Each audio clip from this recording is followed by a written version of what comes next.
Now then, let's begin with a simple explanation of the class trial. During the class trial, you will present your arguments for who the killer is and vote for who done it. If you vote correctly, then only the blackened will receive punishment. But if you pick the wrong person, I'll punish everyone besides the blackened, and that person will earn the right to leave this island.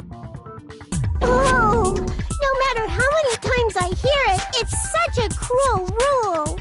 Now then, let's first discuss the motive. That masterpiece of gaming, Twilight Syndrome murder case. What? Who cares about that game? The outcome of this trial should be determined by whether or not we find Mahiru's killer. Nevertheless, we shouldn't ignore it. After all, that game is the motive this time. Yeah, you're right. Then let's try discussing that first. I'm sure everyone who's beaten the game already knows that it's based on an actual murder case. Some of us have not beaten that game. Give us a detailed explanation. It means Twilight Syndrome Murder Case is a non-fiction game. Additionally, some of us are characters in that game too. Some of us are characters in a video game? So, I think it's better if we clarify who the characters in the game are first.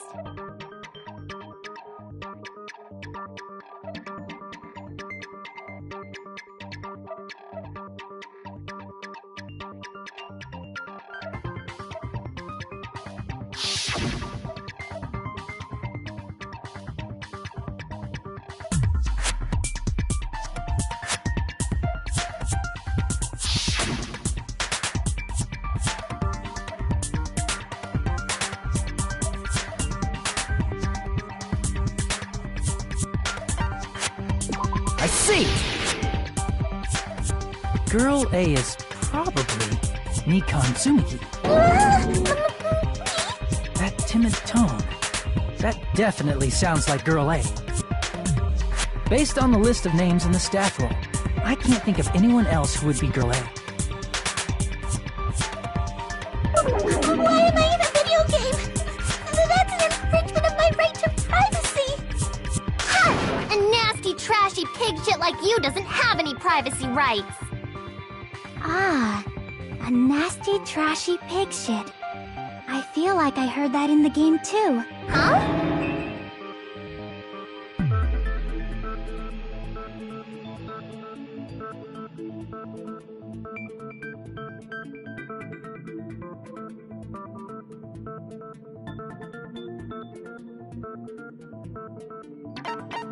I see! Girl B was short and foul-mouthed.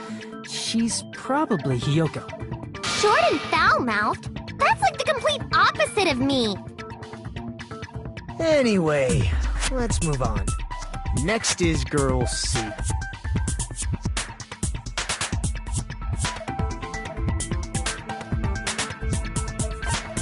I see! Girl C is Ibuki. Girl C? Then I'll see you next Tuesday! Let's move on to Girl D.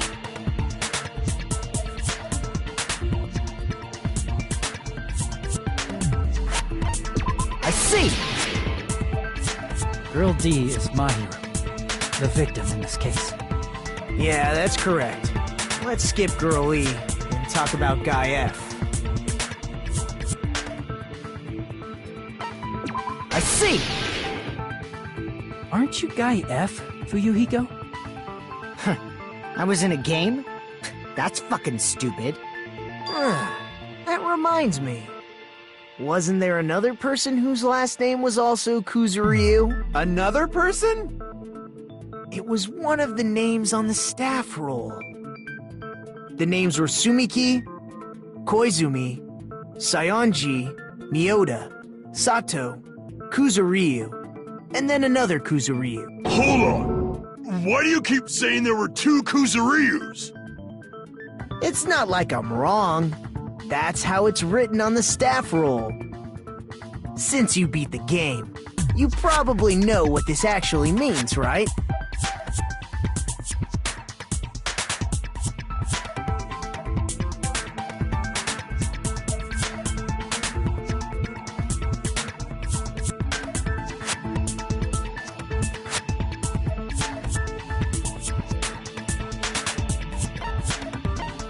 I can prove it with this! In the game, Guy F, Kuzuryu, mentions that he has a little sister. What do you mean, little sister? This is what Guy F said in the game.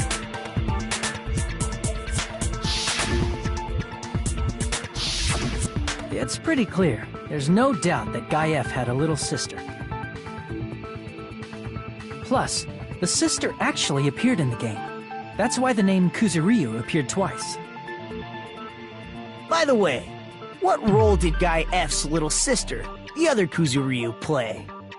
You probably noticed, right?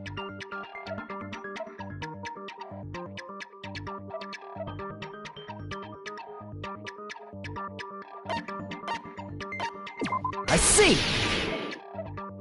The dead high school girl who was the first victim in the game is the only person I can think of.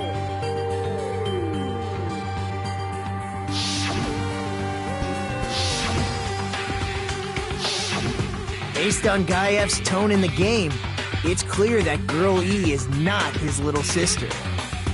So if the only person left is the dead high school girl, then she must be Fuyuhiko's sister. Why do you sound so fucking happy? That's a winning personality you've got there. Winning personality? Are you praising me? I was being sarcastic, dumbass. Hey, you said the game is a work of non-fiction. That means Fuyuhiko's little sister is... Yeah, I have a little sister. Something wrong with that? It's just a fucking game. Don't go mixing up some video game with reality. It's not just a game. It's definitely based on true events. That's why it's the movie. Don't go making shit up, bastard! If she was the type to die easily, I'd have fucking killed her myself a long time ago. I mean, when I first entered Hope's Peak Academy, she was mouthing off to me, as usual, and sent me off. It happened just the other day. About that, you're probably thinking like that because you've lost your memories. Shut the fuck up! You be quiet! I see. So you're never gonna accept that that game is based on true events, huh? Okay, I understand your attitude toward this class trial now.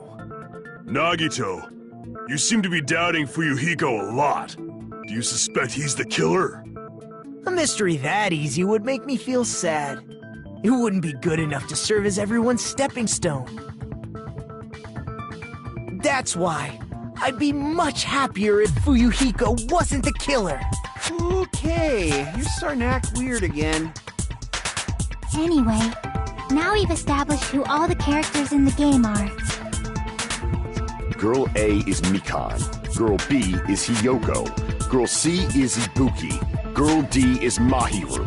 Guy F is Fuyuhiko. And the first victim in the game, that dead high school girl, is Fuyuhiko's little sister. That's just a story in a fucking game. If so, then Girl E is Miss Sato. Could it be? The same Miss Sato who likes white rice? I don't know what Sato you're talking about, but I don't think she's relevant to this case. Maybe it's related to Gundam's last name, since they're both really plain names.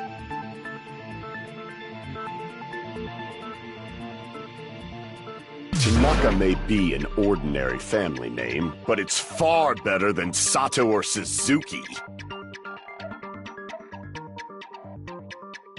Hey, no one cares about that. Hurry up and talk about the mystery of the game. Huh? What do you mean, mystery of the game? My, you don't know. I heard that Girl E got killed. What? No way! Is that killed is so violent, don't you know? My, such awful times we live in! Why did this happen? You guys are definitely friends. So the mystery of the game is the murder of Girl E, correct? Then let's hurry up and solve it! Let's first figure out why Girl E was killed.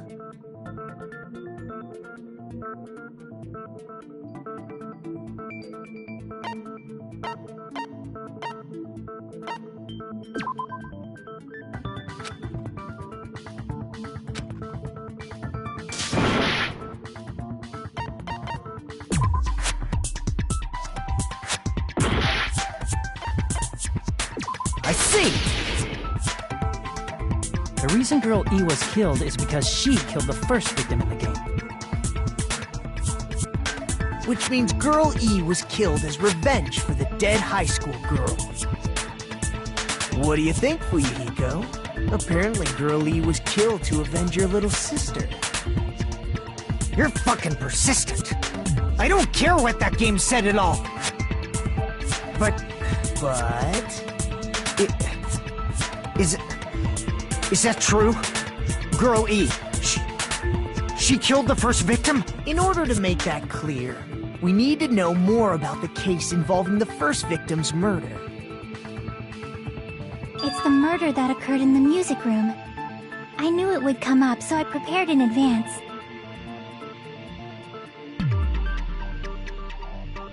Look, I made a map of the music room's surroundings, which was the stage of the first case. I'm surprised you went to all this trouble. Mapping is second nature to retro game fans. Classic dungeon crawler RPGs have a first-person point of view, so mapping as you play is a basic. We get it! Let's talk about that later so we can focus on the case. Then, I'll start explaining. Girl A, Girl B, Girl C, and Girl D were at the entrance hall when they heard the sound of glass breaking. Immediately, they climbed the stairs to the second floor and headed to where they heard that sound. Girl E was in front of the music room on the second floor, and she confirmed that the sound came from in there. But the door to the music room was locked. So Girl D went to get the key from the office, and when the five of them were finally able to go inside, they found the victim's body, dead from a blow to the head. Because the music room's window was broken, the girls thought the killer escaped through there. The sound of breaking glass that they heard at the entrance hall seemed to confirm that. Plus, Girl E's school swimsuit was stolen, so they concluded that the escaped killer was some pervert. How does that sound? Yep, an understandable explanation. Just as expected from the ultimate gamer who excels at clearing games. But it wasn't a pervert, right? Wasn't the real killer Girl E? Obviously. Girl E was waiting outside the music room for the other girls after she killed the first victim. Did she lock the music room from the outside? Then she would have totally needed the key from the office. Which means Girl E was hiding that key. We can assume she used it to lock the music room after she left it. But Girl D was the one who went to the office to get the key to the music room, right? By the way, since it was never mentioned in the game, we can exclude the possibility of there being a spare key. You can lock the music room from the inside, right? So from there, Girl E broke the window and escaped, and sprinted to the front of the music room as fast as she could before the others arrived. She would have passed by the entrance hall where the other girls were waiting if she tried to do that. Then, forget this! It's not cute to see an old guy sulk. Hey, is Girl E really the killer? We haven't reached an answer yet.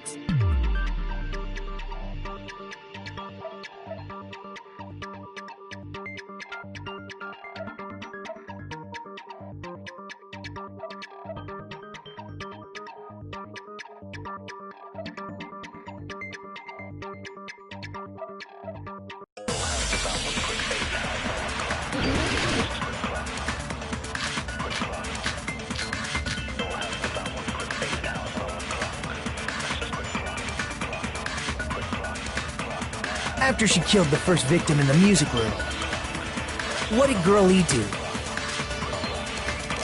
She just broke the window in the music room and escaped outside. So how did Girl E get from outside the school to the front of the music room?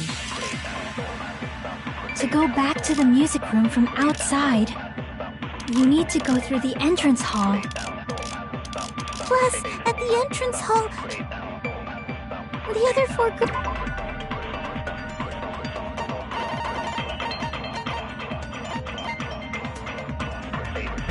girls should have been there. At the entrance hall, the girls heard the sound of the window shattering. How was she able to get past those four and wait in front of the music room? She probably used a hidden passageway.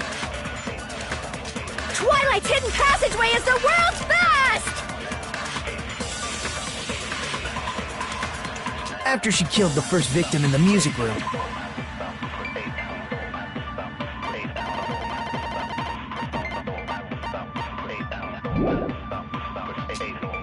what did Girl E do? She just broke the window in the music room and escaped outside. So how did Girl E get from outside the school to the front of the music room?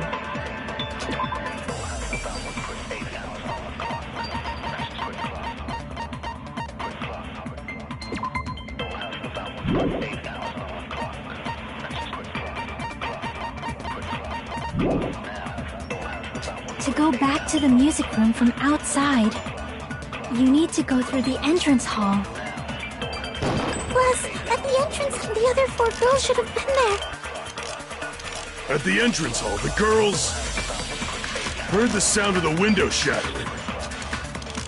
How was she able to get past them and wait in front of the music? She probably used a hidden Twilight's hidden passageway as the world's...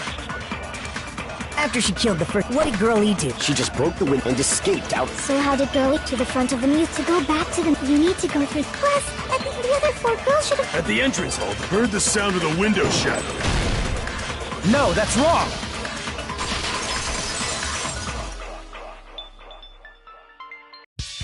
First of all, the sound the girls heard wasn't the window breaking. If it wasn't the window, then what broke to make that sound? A vase. Vase? How low can you go? After the murder, a broken vase was discovered in the classroom next to the music room. So the sound of breaking glass that the four girls heard wasn't the music room's window. It was the sound of the vase breaking. Probably. Actually, the murder was nearly finished by the time the four girls met in the entrance hall. Girl E killed the victim in the music room, broke the window, and went to the office to get the key. With that key, she locked the music room from the hallway, returned the key to the office, and went back to wait in front of the music room. All she had to do was break the vase in the next door classroom as the four girls met by the entrance hall. To make them think the murder had just occurred and that the killer had just escaped. So, when the four of them ran over after they heard the sound, Girl E acted like she had just rushed over too. I see. Now the mystery has been solved. Wait a minute! The mystery hasn't been solved yet! You haven't determined what the murder weapon was yet! Who cares about the murder weapon? We found out who the killer was.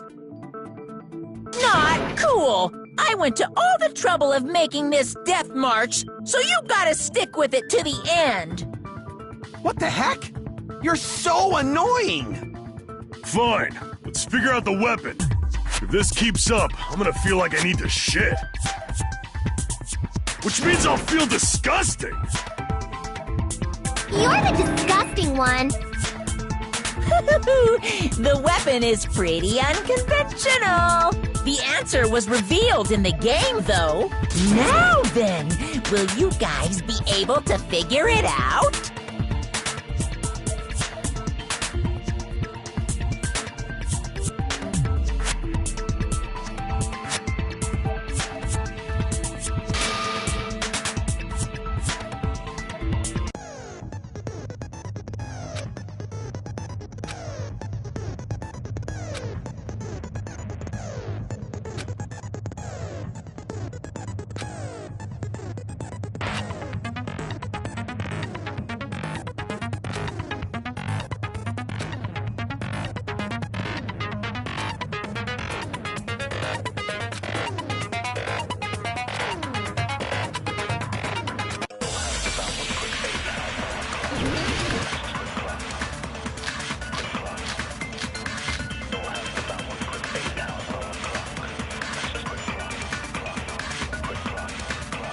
A weapon inside the music room, huh?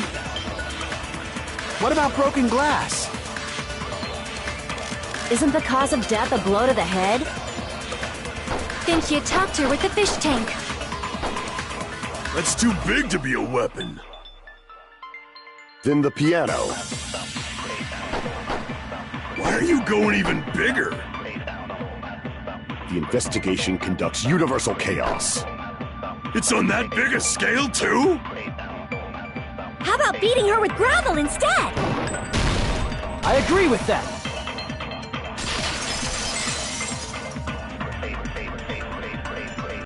I got it. The killer must have used gravel to attack the victim. My goodness. I got it right. And I was just throwing things out there. Just as I thought! I'm chosen by the gods! You're not chosen at all, and gravel is impossible. It's too small to be a weapon. What if the gravel was put inside some sort of bag? What kind of bag? If the weapon is something that appeared in the game, then so is the bag. And the only thing I can think of is the school swimsuit. If you tie the swimsuit like a bag and stuff it full of gravel, it'd make an effective weapon. Gravel inside the swimsuit? Even the ace attorney would be astonished by such a fantastic idea! But for the killer, it's an idea that kills two birds with one stone. To make people think the killer is some pervert, it makes sense for a school swimsuit to be stolen. And if that swimsuit was used to make an improvised weapon, it'd have to be disposed of later. How about it, Monokuma? Are you satisfied now? This happiness you feel when the mystery you create is solved. Only producers know this feeling of ecstasy. But the real important talk begins now. Girl E had someone who can be called an accomplice. That person was actually Girl D. Girl D. You're talking about Mahiru, right? Huh? Mahiru is the accomplice? What is this? What does that mean? The piece of face that became an important clue in the music room murder. Girl D got rid of it.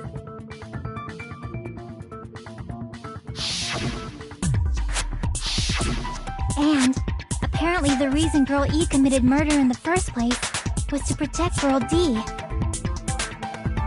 Girl D was being harassed by the victim. Girl E found out and tried to stop it, and they ended up getting into an argument. And she felt a rush of anger and ended up killing her. But she should have had a clear murderous intent. I mean, she choked her out and then bludgeoned her to death. She probably made her unconscious by accident. And from there, she couldn't go back. I somewhat understand that feeling. You can? That's pretty scary. But Girl E was also killed by someone on the 4th day, or the game's last day. I might as well ask just in case. Who do you think killed Girl E?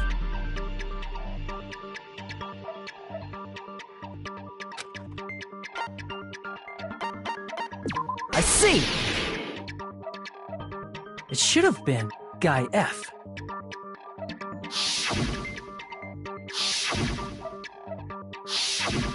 A scenario where Guy F murders Girl E out of a burning, hellfire desire to avenge his murdered sister. But Guy F is... What? It's just a story in a video game, isn't it? That's all you can say. If that game is telling the truth, it'd be a huge problem for you. Hey, clear this up for me. Those of you who appeared as characters in the game, do you remember this incident? I'm terribly sorry, but... They don't remember! That's obvious! Because their school memories were, like, totally stolen! Even if I don't remember, I already know! It's obvious that guy is the killer! No one would kill a nice person like Mahiru besides a piece of shit menace to society like Fuyuhiko! Girl E and Mahiru were killed by that guy!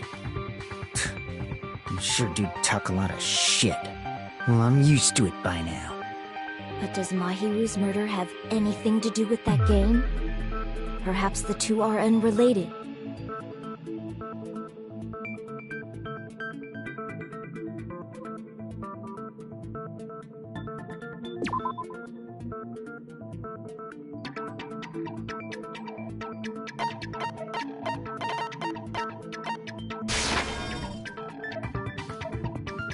Crap!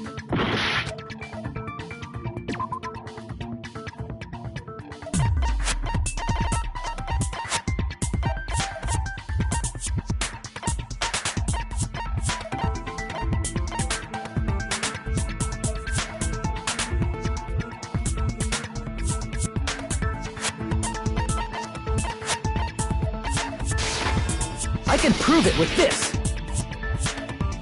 I'm not sure the two events are unrelated. At the very least, the killer has definitely played the game.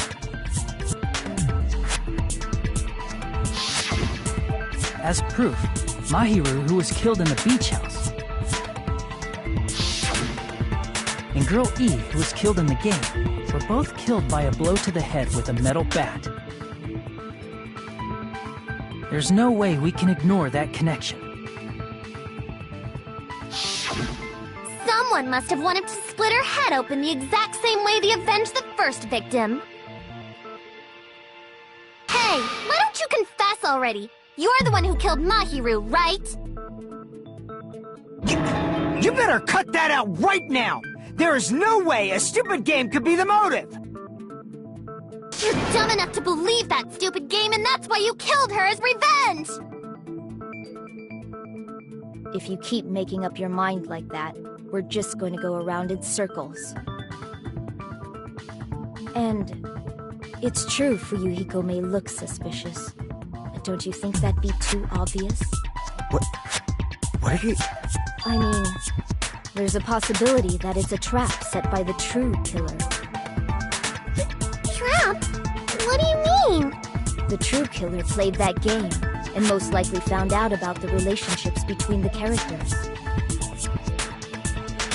That person could be using that knowledge to try to set up Fuyuhiko. Are you saying that a completely different killer murdered Mahiru and used the game motive as their cover? Isn't that what happened, Kyoko? Huh? Don't you understand? I'm saying you might be the true killer. What is this? Like, I can only laugh. What are you even saying, you nasty toilet-clogging bitch?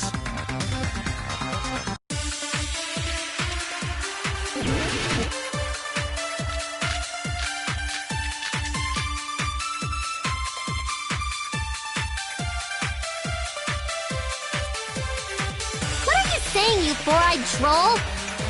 Accusing me of killing Mahiru?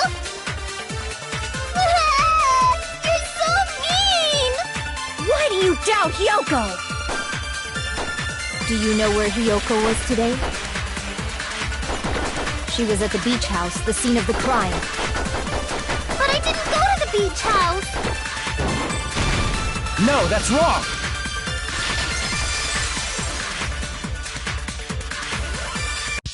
Wait a minute. You should have been at the beach house, Hiyoko. Seriously, I told you I didn't! But these footprints in the sand in front of the beach house, aren't they yours? I don't have such ugly footprints! They're probably Emoticons based on how ugly they are. Don't decide that based on ugliness! They're not Hiyoko's footprints? That's strange. The footprint I collected from your room matches these footprints perfectly. Collected? I never gave you permission to collect that, you nasty pedo! Plus, the footprints left in the sand were facing away from the beach house. Which means, when the owner of these footprints went inside the beach house, they used a different entrance. A different entrance? Are you talking about the door facing the road that Mahiru's body was leaning against? Are you saying when that person went inside the beach house, the body hadn't appeared yet? The door was still accessible when they went in, and wasn't when they left. Which means something happened in between those two events. Isn't that right, Hiyoko? Ah! I remember now! I remember when I went to the beach house! So you finally decided to confess. I'm pretty sure you guys already know this, but going for walks in the morning is my daily routine. I've never heard of that daily routine before. And that's when I went to the beach house. I went there on my morning walk. I see. If you went there during your morning walk, that doesn't have anything to do with the case at all. Don't believe her so easily, dumbass. She's obviously lying. Huh? It's a lie? People who call other people liars are usually liars themselves. If you say I'm lying, prove it. Can you even prove that I'm lying?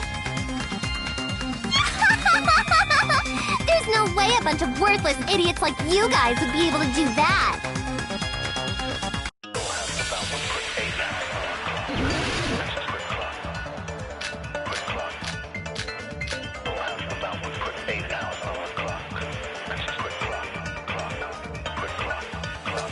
I did go to the beach house, but only during my morning walk.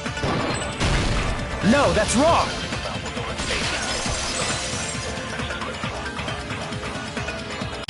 Only during your morning walk, huh? Will you still claim that after you take a look at this letter?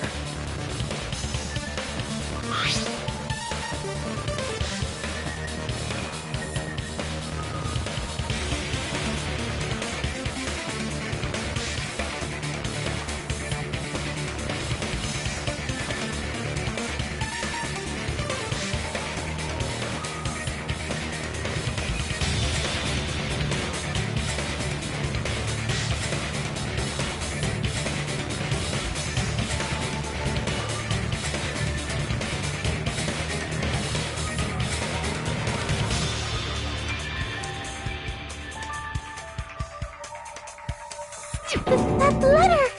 It's the one Mahiro had, right? I see. So Hiyoko was able to arrange a meeting with Mahiru by exchanging letters with her. What is that letter? I'm serious, I don't know. Oh, snap! I remember now! I totally saw you! Huh? Me and Hajime met up at the diner around 3 p.m. to go to the beach. I saw you about 30 minutes later, so it should have been around 3:30 p.m.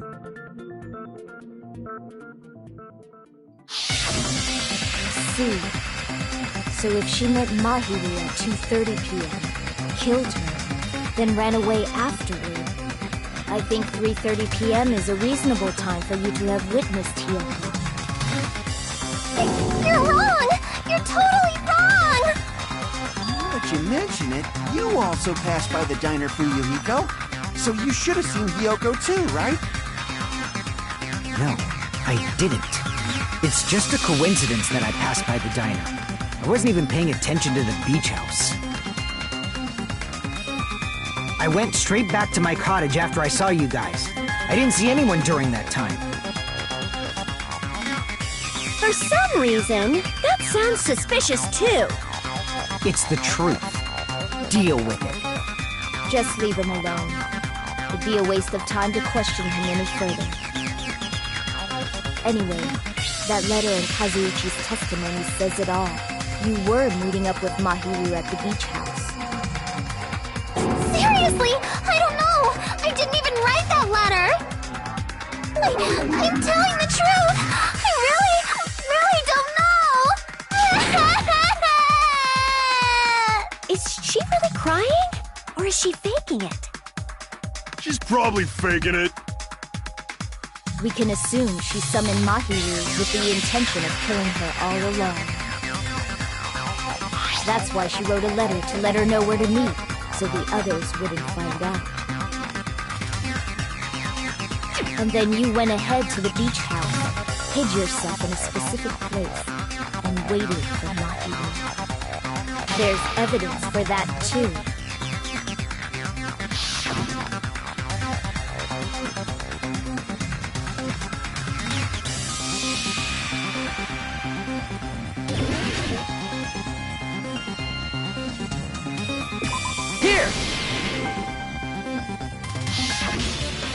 The place where Hiyoko was hiding. Are you talking about the closet? Yes, that's right. The gummy candy we found on the floor is the evidence. Hiyoko, your favorite candy is gummies, correct? What's a gummy? I've never eaten something like that before. I have captured the true character of this mystery. Hiyoko, who summoned Mahiru to the beach house, hid inside the closet like a familiar. When she saw her chance, she attacked her like an evil spirit and left the beach house like a swift wind. But Hiyoko miscalculated that Mahiru's body would be blocking the door at that time. Because of that, she was only able to leave from the beachside door and ended up leaving her footprints. We have presented the proof! My 4 dark devas of destruction didn't even need to come out! It's a trap! This is obviously someone's trap! Who's someone? Whose trap is it? It must be that one person! You know, the one with the mask, maybe? The one with the mask? There was a suspicious mask at the beach house, right? Whoever was wearing that could be the real killer! You're the one who wore that mask and killed Mahiru, right? There's no way I'd wear such a childish mask! Is your brain fried or something? That is right. It cannot be Hiyoko. That mask belongs to Sparkling Justice! Huh? Sparkling what now? That mask says it all! Sparkling Justice is hiding on this island! Which means the legendary serial killer Sparkling Justice is the one who killed Mahiru! Why, you... If you continue to say such foolish things, I shall tear you limb from limb. Don't blame Miss Sonia! It's just a difference between cultures. Culture shock, you know? Yoko, why don't you just admit it already? You're being unreasonably stubborn! It's all in your head! Oh, why can't you understand? I'm not the killer!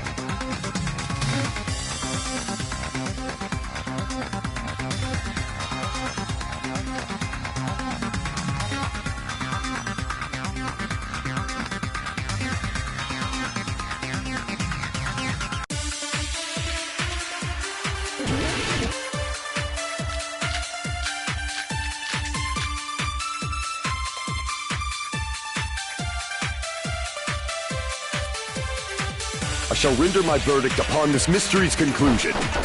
Hiyoko is the sinner who killed Mahiru! I'm telling you, it's a trap! There's no doubt! You went to the beach house, right? That is... And weren't you also hiding in the closet? So that's when you drop the gummy. You waited for your chance to kill Mahiru. And afterward, you flip. At the time, the door was blocked by, so you were forced to... And that's how you left your footprints! I shall render my verdict. Hiyoko is this. There's no doubt you went to the beach house. And weren't you also... So that's when you drop the... No, that's wrong!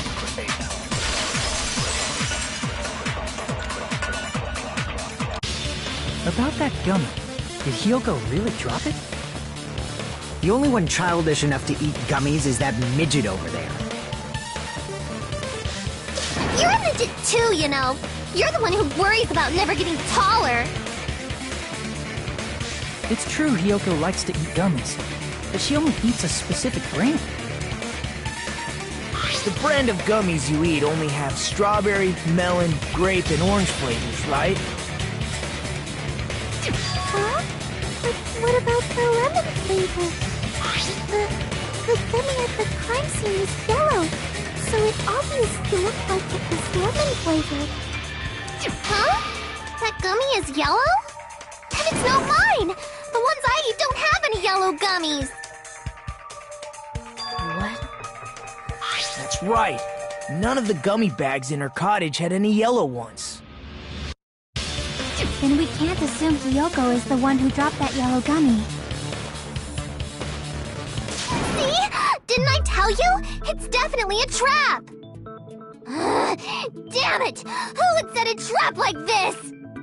I'll get my revenge! I'm gonna bop you on the head with all my might!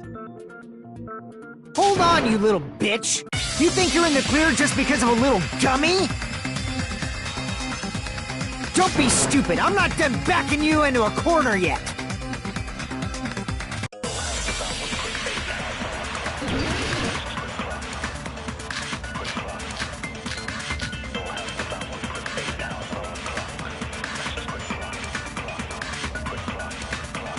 We're not done with Hiyoko yet! There's still a huge piece of evidence left! You're talking about the footprints near the beach house, right? It's true, that's an important piece of evidence. And we can thank Mahiru for it! What does that mean? Mahiru used her last ounce of strength and blocked the door to the road. Thanks to her, we have the evidence we need! That's wrong! I left those footprints during my morning walk! We're not done with Hiyoko! There's still a huge... You're talking about the footprints. It's true, that's an... And we can thank Mahiru for it! What is that? Mahiru used her last ounce of strength to block the door to the road. We have the evidence... That's wrong! I left those footprints during my morning walk! We're not done with Hiyoko! There's still a huge... You're talking about the footprints. It's true, that's an... And we can thank Mahiru... What is that? Mahiru used her last ounce of strength to block the door to the road. We have the evidence... That's wrong! I left those footprints during my morning walk! We're not done with Hiyoko! There's still a huge... You're talking about the footprints. It's true, that's an... And we can thank What is that? Mahiru used her to block the door to the road. We have the evidence... That's wrong! I left those footprints during my morning walk! We're not done with Hiyoko! There's still a huge... You're talking about the footprints. It's true, that's an... And we can thank What is that? Mahiru used her last ounce of strength and... No, that's wrong!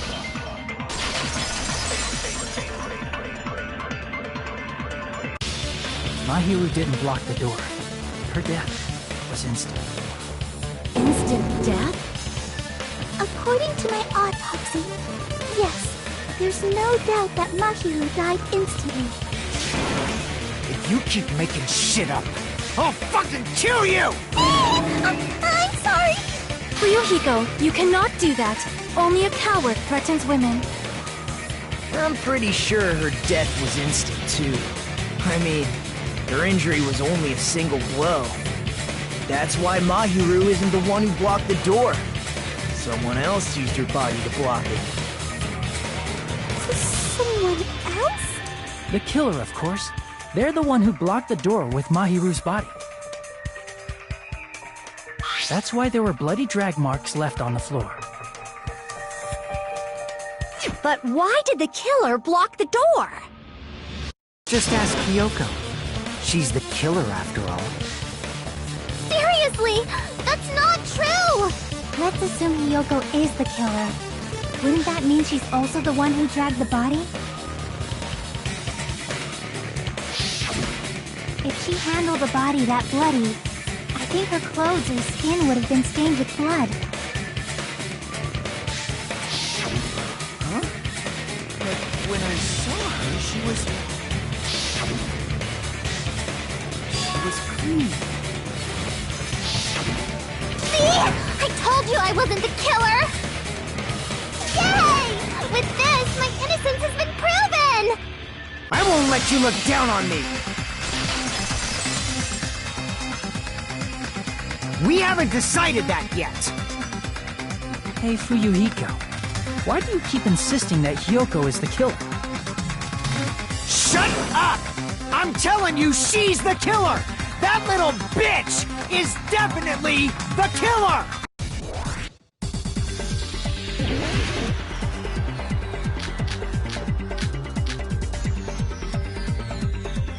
If Mahiru didn't block the door, then Hiyoko did it. She killed Mahiru and blocked the door with her body. Hiyoko is the only killer I can think of. If Mahiru, then Hiyoko, she killed and blocked the door with Hiyoko is the only killer I can think of. If Mahiru didn't block the, then Hiyoko did it. She killed Mahiru and blocked the door with her. Hiyoko is the only killer I can think of. If Mahiru didn't block, then Hiyoko did it. She killed and blocked the. Hiyoko is the only. If Mahiru didn't block, then Hiyoko did. She killed Mahiru and blocked the door with her. Hiyoko is the only killer I can think of. If Hiyoko moved the body, then she should be covered in blood. So what? There's a shower room inside the beach house. After she moved the body, she just walked. The fact that Hiyoko was at the beach house can be proven by the footprints in the sand. If Mahiru did, then Hiyoko did it. She killed and blocked the. Hiyoko is the only. If Mahiru didn't block the door, then Hiyoko did it. She killed Mahiru and blocked the door with her. Hiyoko is the only killer I can think of. If Hiyoko moved, then she should be covered. So what, dumbass? There's a shower room inside the. After she moved the body, she just washed it off in the shower. Allow me to cut through those words. Now, washing it off in the shower is impossible, because the shower in the beach house was out of order. Out of order? I'm terribly sorry. I haven't had any time to actually repair it. Then maybe she took her clothes off to move the body, and when she was done, she put them back on. Are you saying I did something that perverted?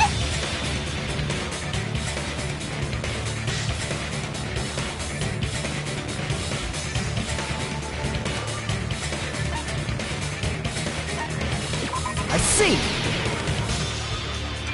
Listen to me, Fuyuhiko. Hiyoko mentioned this before.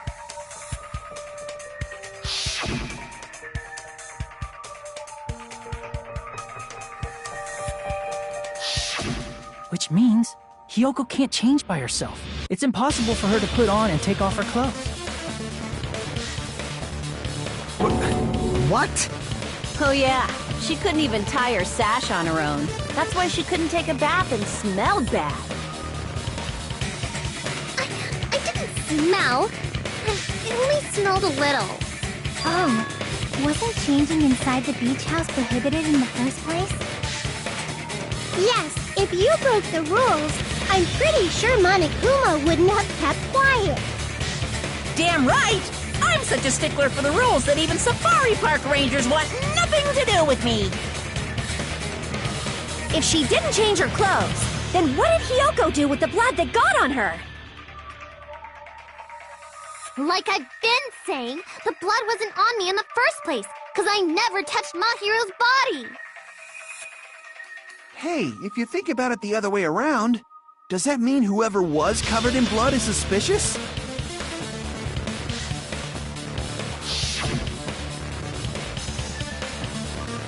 Because if so, I believe Akane was soaked with blood when we all met up to go to the beach. Didn't I tell you that was because I got beat up by Coach Nekomaru? I can attest to that. If I hadn't gotten that rough with her, she never would have backed out. Doubting me of all people. You got some nerve. All right, I'll bend your body in half so you're stuck in a bowing position for the rest of your life. That actually sounds pretty cool!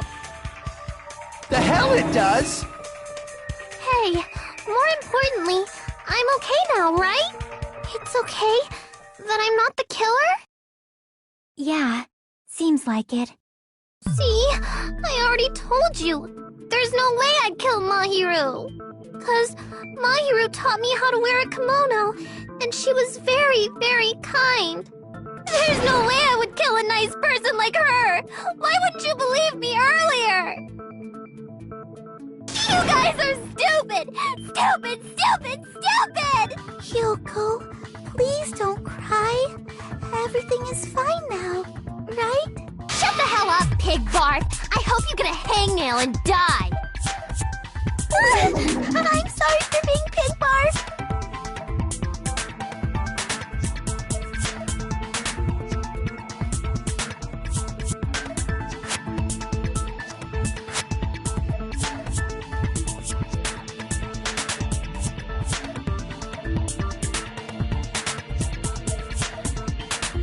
Hey, Hyoko. Now that our suspicions have been addressed, can you tell us the truth? Huh? Even though you're not the killer, you still went to the beach house, right? Like I said, it was a trap! Yeah, I got that already, so... Can you give us the details about that trap? I would like to know too. It might lead to some kind of clue. Fine. You want me to talk, huh? Earlier this morning, Mahiru was the one who came up to me. She asked if we could meet up later. Huh? But didn't you say earlier...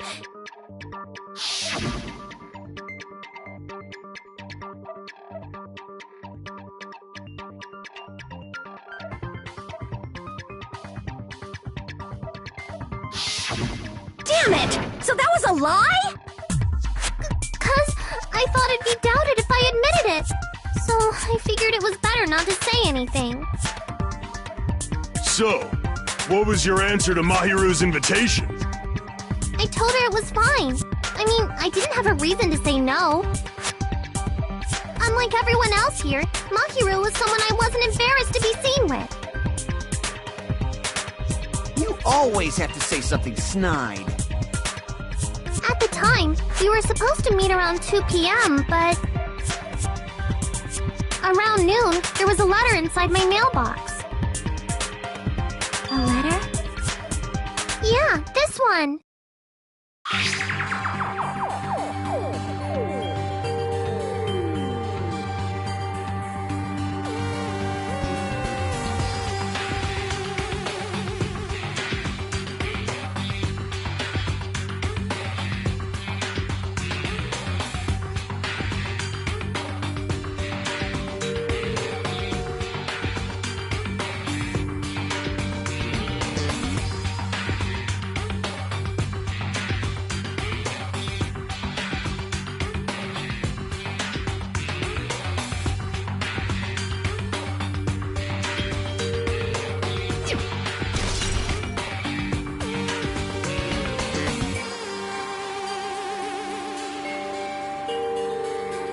This letter and went to the beach house at that time.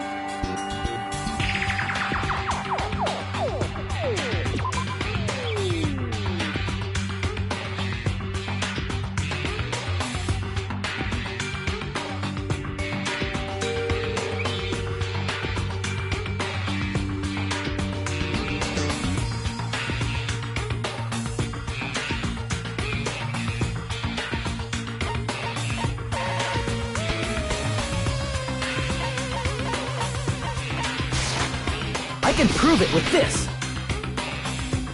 This letter. Doesn't it look like its contents are different from the letter Mahiru had?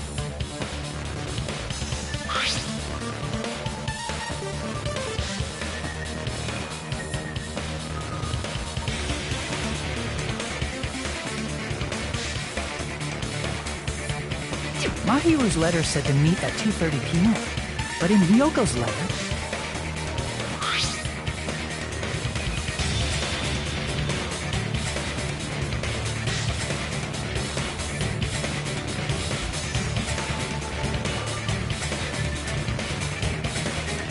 Whoa! The meeting times are off! It's also strange that both letters wanted to change their meeting spot to the beach house. It would be plausible if one of them said it, but for both letters to say the same thing? Hyoko, since you wrote it, what do you think?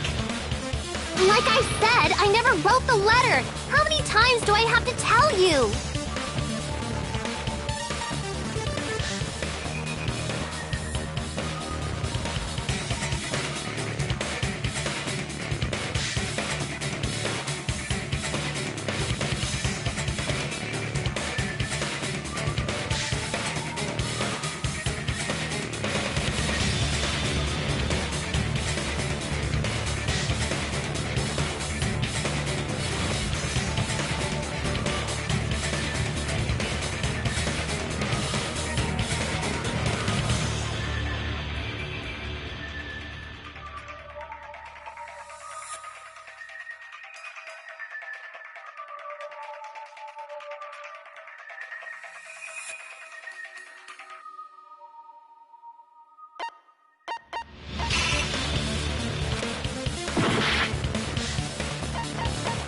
I see! The killer must have forged both letters. The killer forged them so they could manipulate their actions. Yeah, that's how we should think about it. That seems very likely. In fact, if you compare both letters... Confirmed! Just as I assumed, the handwriting is the same. The content of the letters matches too. Like this part. I was going to tell you in person, but I couldn't find you, so I put this in your mailbox. This part. It seems there's someone who wants to interfere with our meeting. And this part. Let's keep it a secret. Until then, let's try not to see each other for a while. The killer forged both of those letters!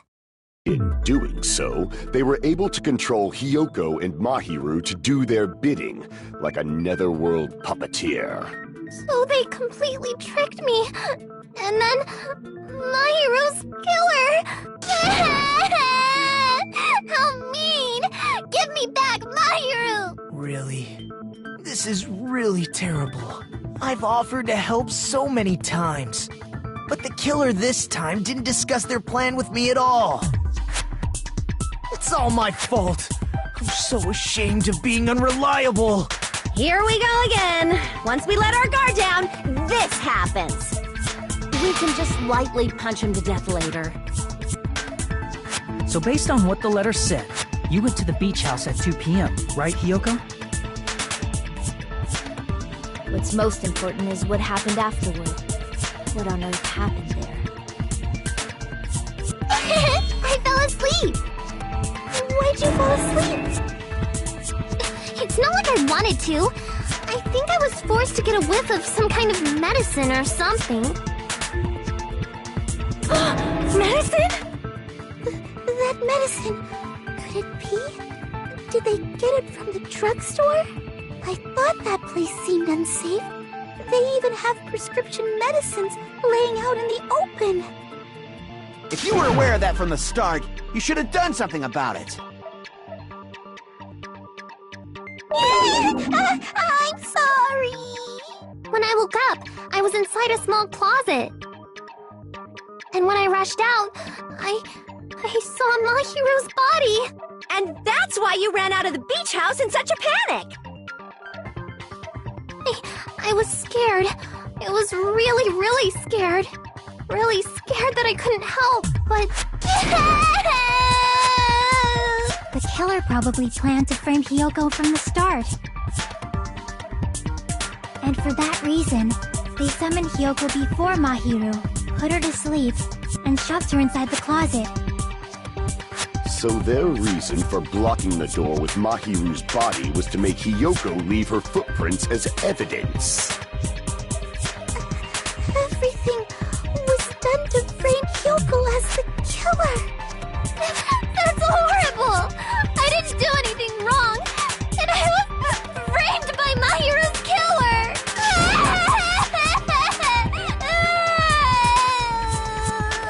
Hiyoko, please do not cry. We believe you. Is it really okay to believe her so easily? She might be faking those tears, you know. This'll never end if you keep being so suspicious. Isn't that what a class trial is all about? The only way to survive is to be suspicious. This is where we go to thoroughly doubt each other. So if you believe in each other so easily, then there's definitely something wrong with you. You're wrong, Fuyuhiko. We aren't supposed to doubt each other here. We're supposed to work together. The class trial is where we cooperate with each other, work hard, and aim for victory. The killer and everyone else. Two hopes attempting to grasp the one true hope. Two hopes clashing with each other is poetry in motion. That is what a class trial should be. Seriously, which side are you on? I'm on the side of the absolute hope that can overcome any despair. And I believe that absolute hope exists at the point where two hopes clash. Your stance is neither white nor black, but gray. And you do not yearn for your life, or even for victory. Jeez, I wish he'd just side with the enemy already so I can believe what he's saying! Let's stop. Believing every little thing Nagito says is a waste of time. Yeah, we need to figure out who Mahiru's killer is. There should be a new clue contained in what Hiyoko has told us. So, let us believe Hyoko's words and discuss it once again with everyone. Yup, yup! The debate proceeds when you assume you can believe each other. Good job! That's the right way! That's the splendid power of teamwork! Hey, what do you think of that, Monokuma? I'm not gonna let you have the outcome you want! Hey... What? He's sleeping! Dumbasses. You bastards don't know anything. If you're stupid enough to trust each other, the only thing waiting for you is the bitter truth.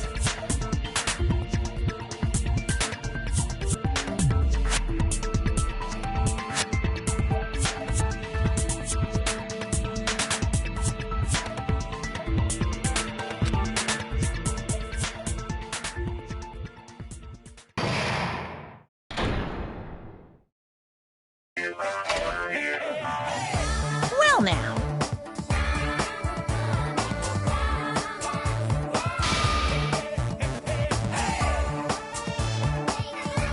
Hey!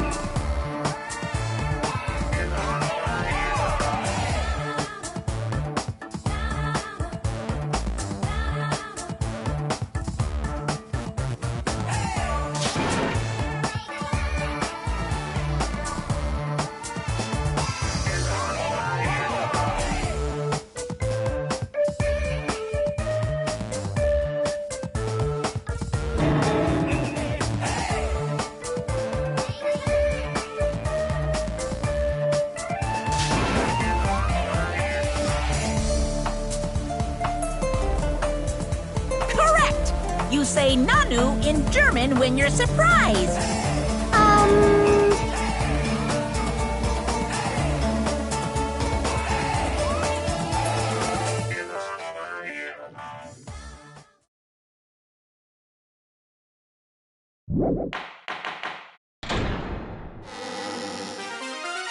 I'm Monami, and my heart is throbbing like...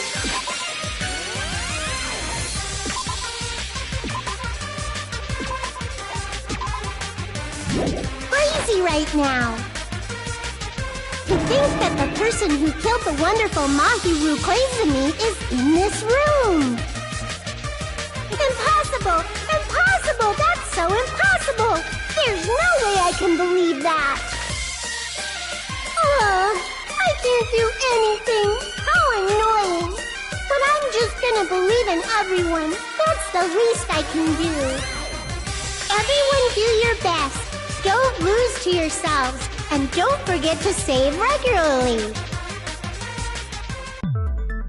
Well, now that we've decided to believe Hiyoko, now what? If the killer was luring Hiyoko into a trap, then something that was used there might be a clue. Do you mean the letter? No, it was probably the gummy. Huh? Candy can be a clue? Hey, when you woke up, was the gummy already there?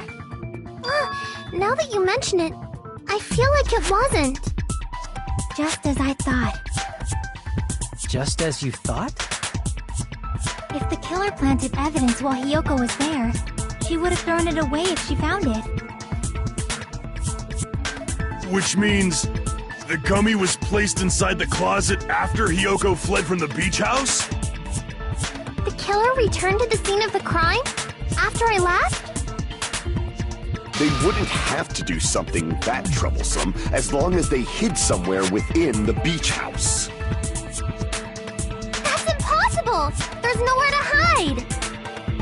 I even glanced inside the shower room as I was running away, but there was nobody there!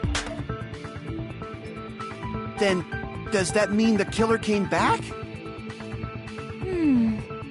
I wonder. At any rate, the solution to that problem is connected to what really happened. That's what I think.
It's all coming together!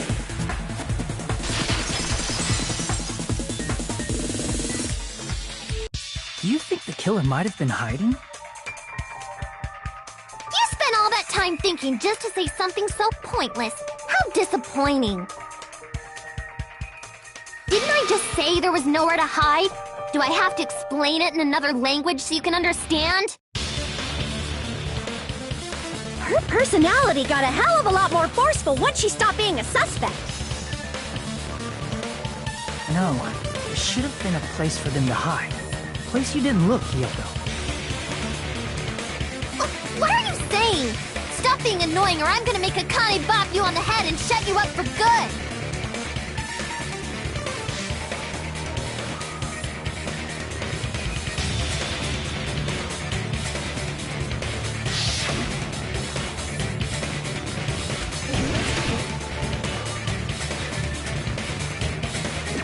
Here! The killer was probably hiding in the closet. The closet?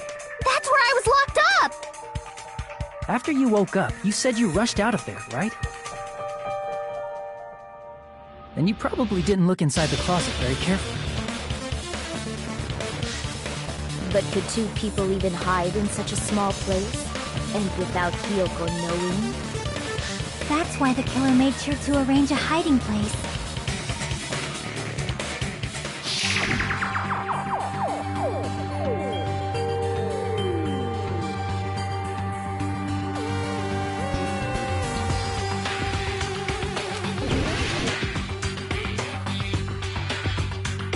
Here!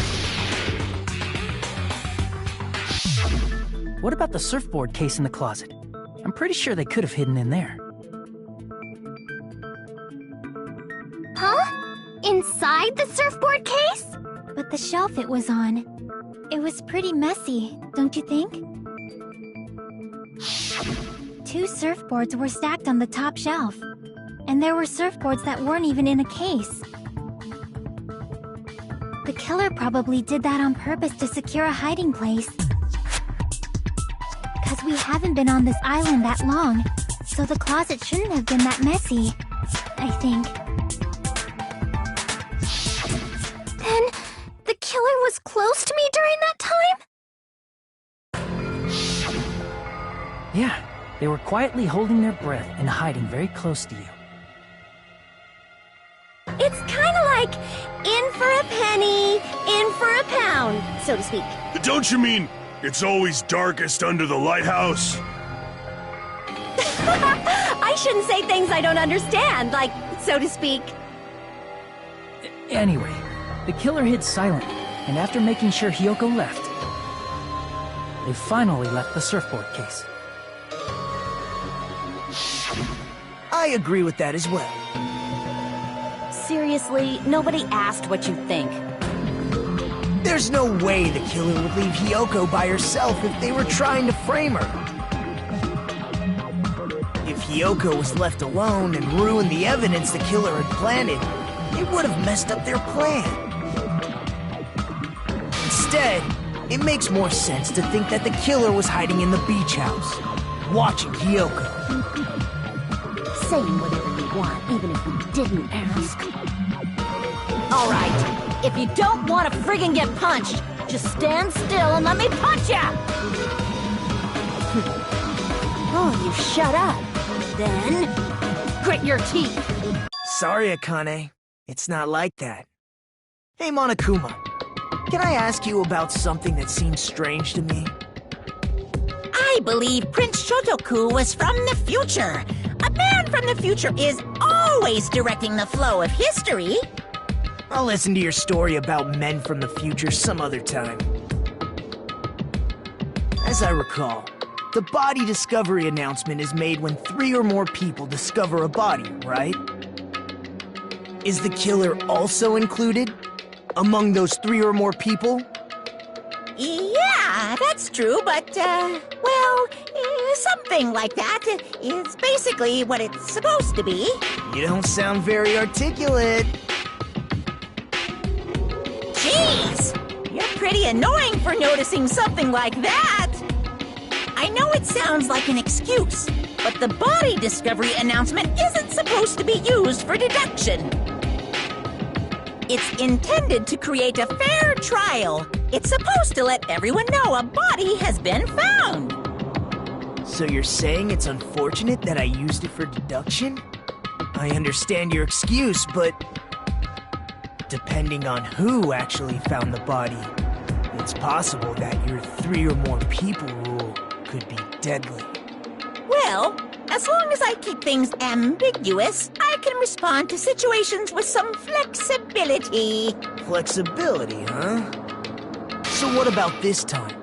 Is it 3 people including the killer or not? Jeez, fine! You want me to say it? It doesn't include the killer this time, okay? All done. Which means 3 people other than the killer discovered Mahiru's body. What's wrong with that?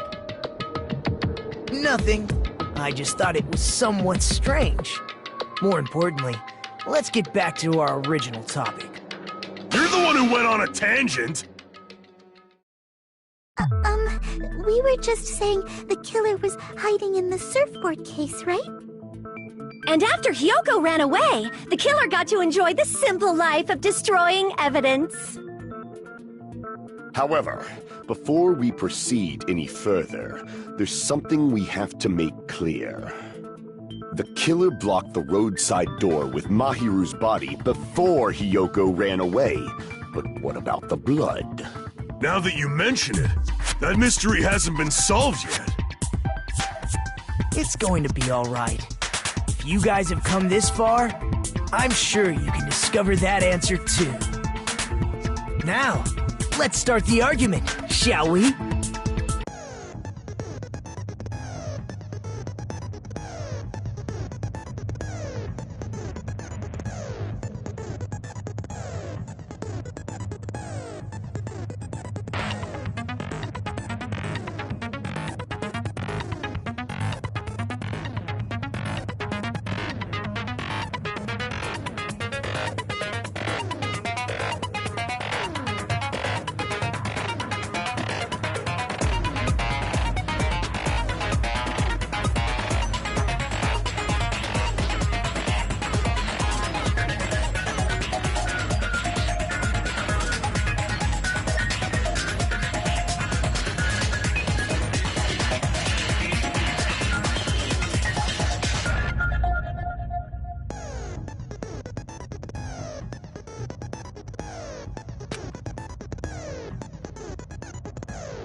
What did the killer do with the blood on their body? Maybe they simply washed it up. Off.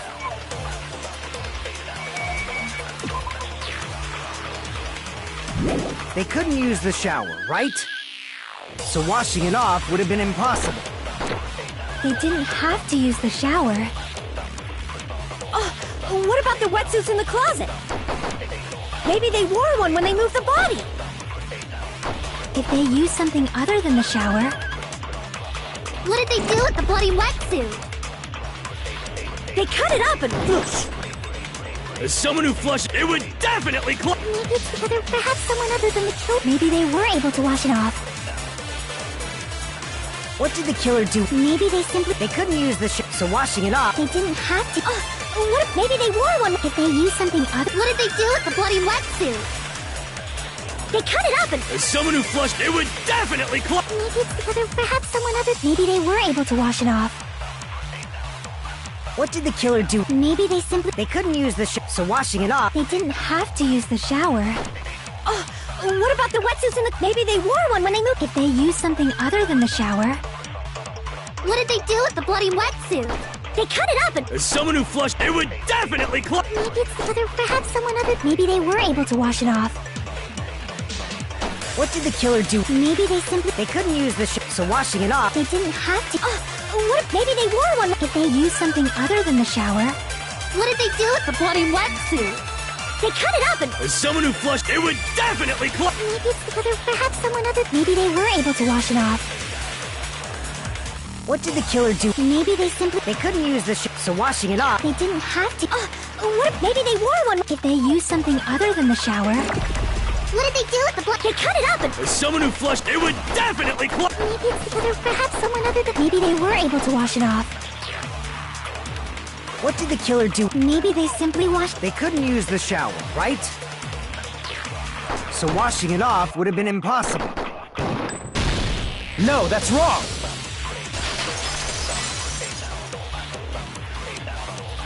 If they just needed to wash off the blood, they didn't necessarily have to use the shower.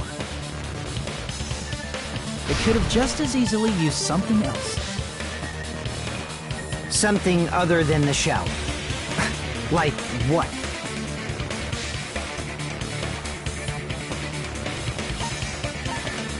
I see! Drinks inside the refrigerator. Couldn't the killer have used those to wash off the blood? I've seen through it.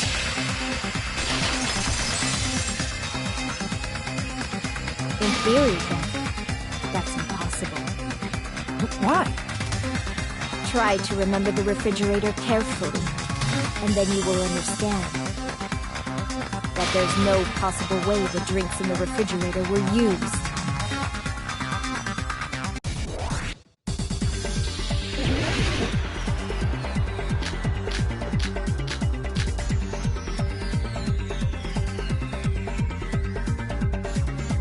It's true there were drinks in the beach house. However, try thinking one bottle wouldn't be enough to wash off the blood. I can't back down!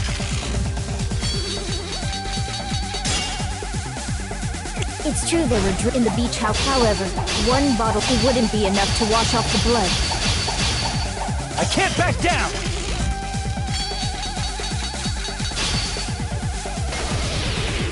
We can't assume they used just one drink. They could have used a bunch of them to wash it off.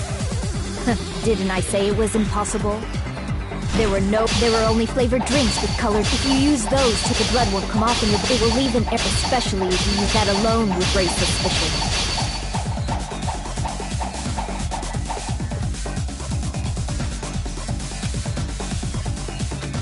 Didn't I say it was impossible? There were only flavored. If you use those, the blood won't come off. It will leak, especially if you use the water. It's true they were in the beach. However, one bottle wouldn't be enough to wash off the blood. I can't back down!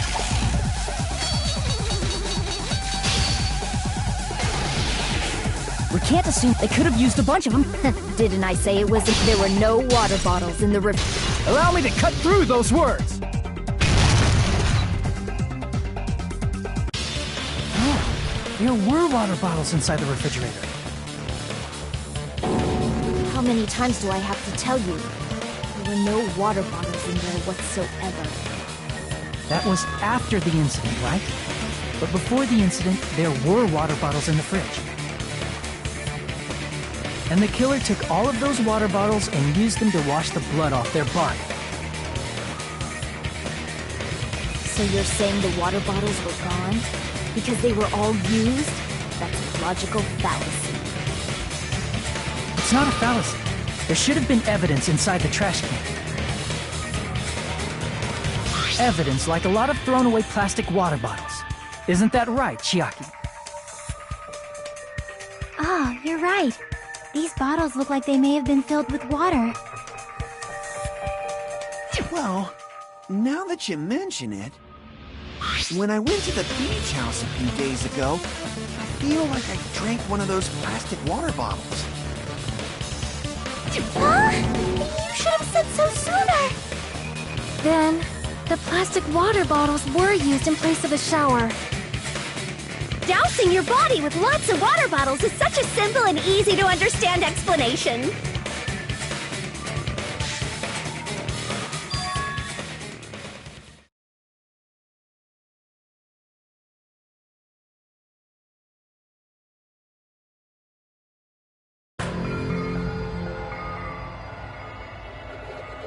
It seems you've realized who the killer is.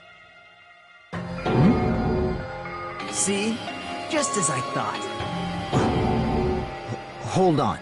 You know who the killer is? Is that true? Let me ask. Who might that be?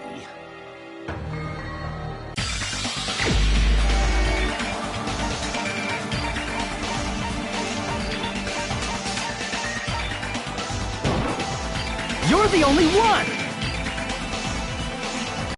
Peko. Is it you? Hey! What are you being quiet for? They're accusing you of being the killer! Then I should ask you this. Why do you believe I'm the killer? I remember when we were all meeting up to go to the beach. Your appearance when you came to the diner.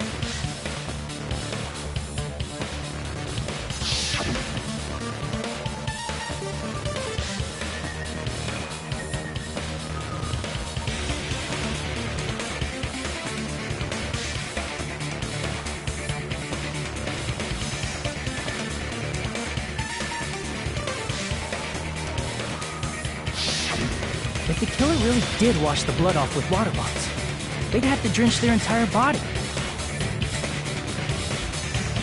But there were no towels in the beach house, and it would have taken a while for the water to fully air dry.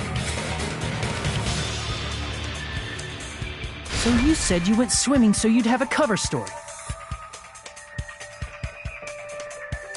Don't just stay silent! Say something! Hold on, you bastard! You saw her at the diner! You never saw her near the beach house, right? So maybe she really was swimming! No one even saw her swimming. No. I saw her. Huh? After I ran into you bastards at the diner, I crossed paths with her on my way home. So there's no doubt. She would have arrived at the diner from the opposite direction of the beach house.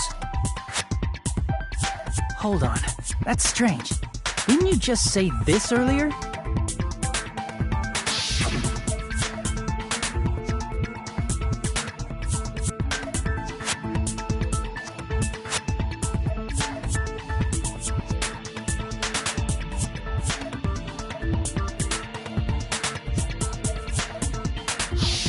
You told me you didn't see anyone. Don't try to tell me you forgot about that.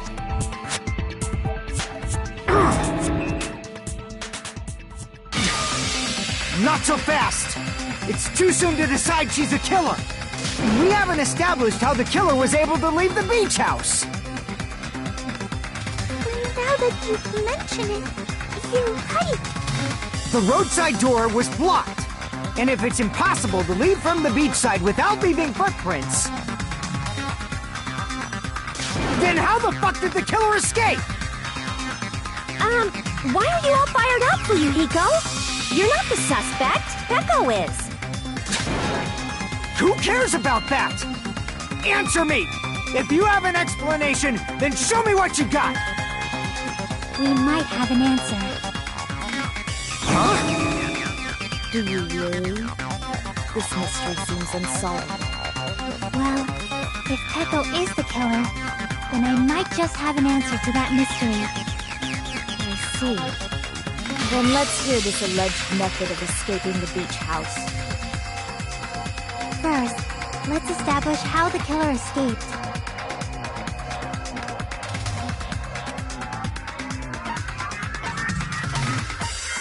I see! If the roadside and beachside doors aren't an option, the only other thing I can think of is this. Well, nothing really. Except that small window in the shower room. Huh. Don't you know how high that window is? There's no way Peko could have reached it. But what if, for instance, she got help from someone? She might have reached it by riding someone's shoulders, but then that person would have been left behind. Is it possible an object was used? A rope, for instance? And what happened to the rope after they used it? And don't say something stupid like they threw it outside. Of course not! That would violate the school trip rule!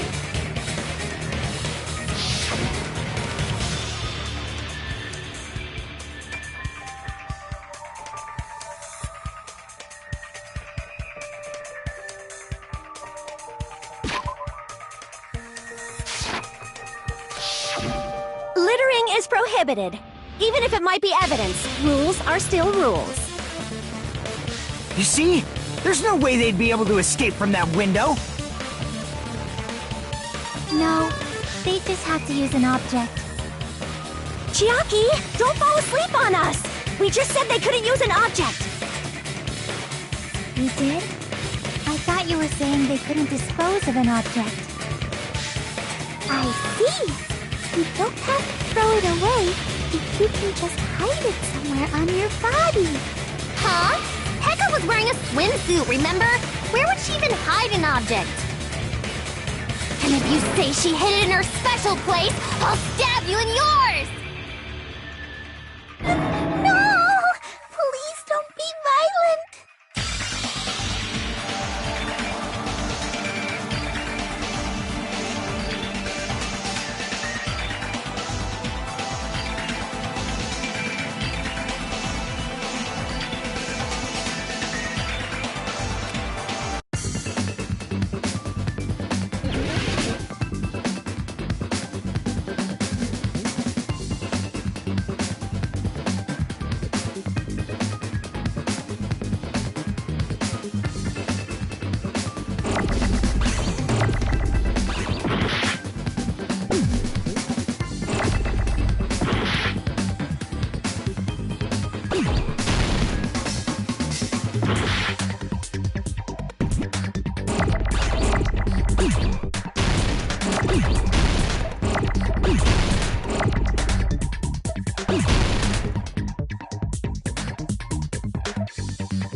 Got it!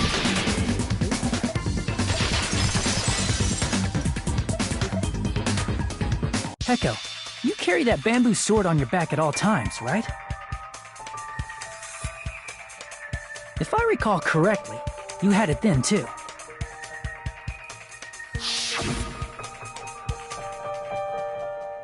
Despite the fact that you had a swimsuit on, you were still wearing your bamboo sword.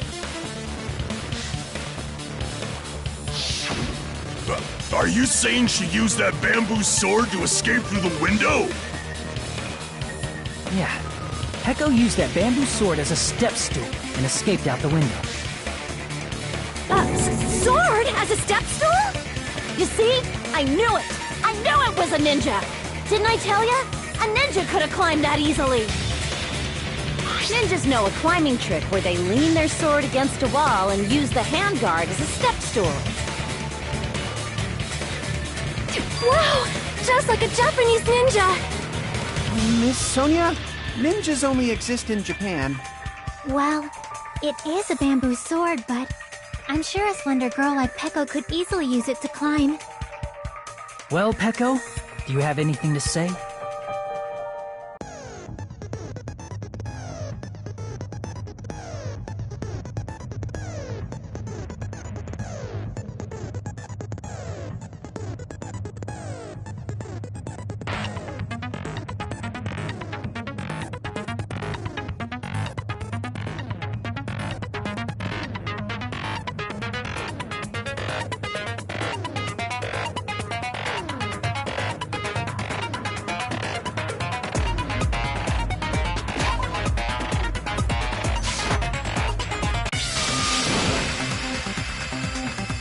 Fuyuhiko?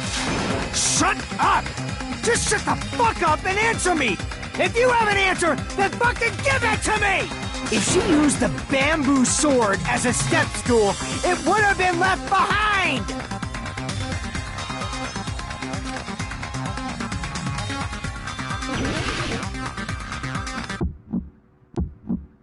Got proof, you bastard? That's obviously impossible!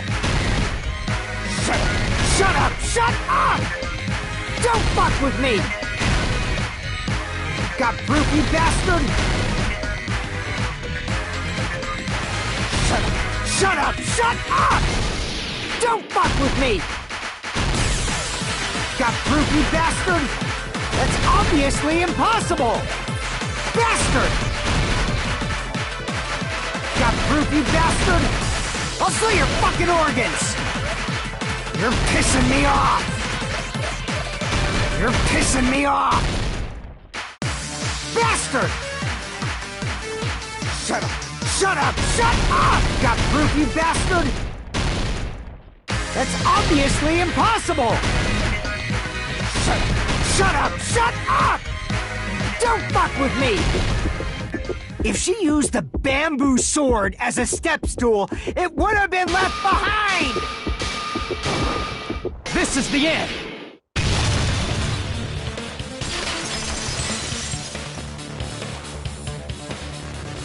If she used her bamboo sword as a step stool, she could have recovered it with her sword bag. When she leaned her sword against the wall to use as a step stool, she tied her sword bag to it.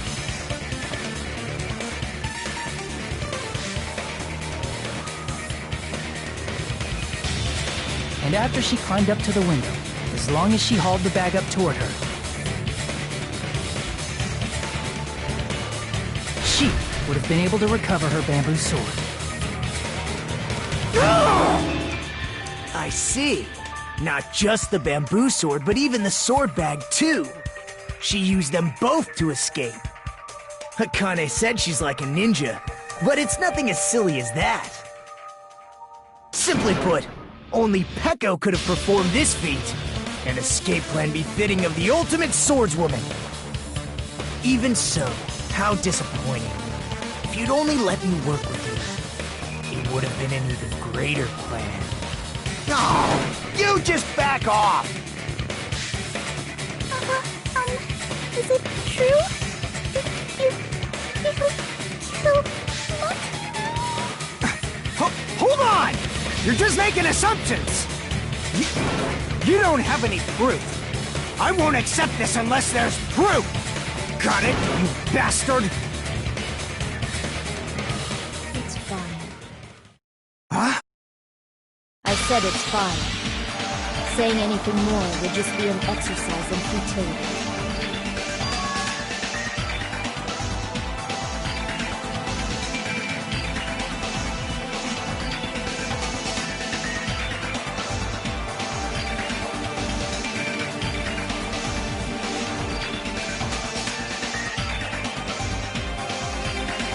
Among flowers, the cherry blossom. Among men, the samurai.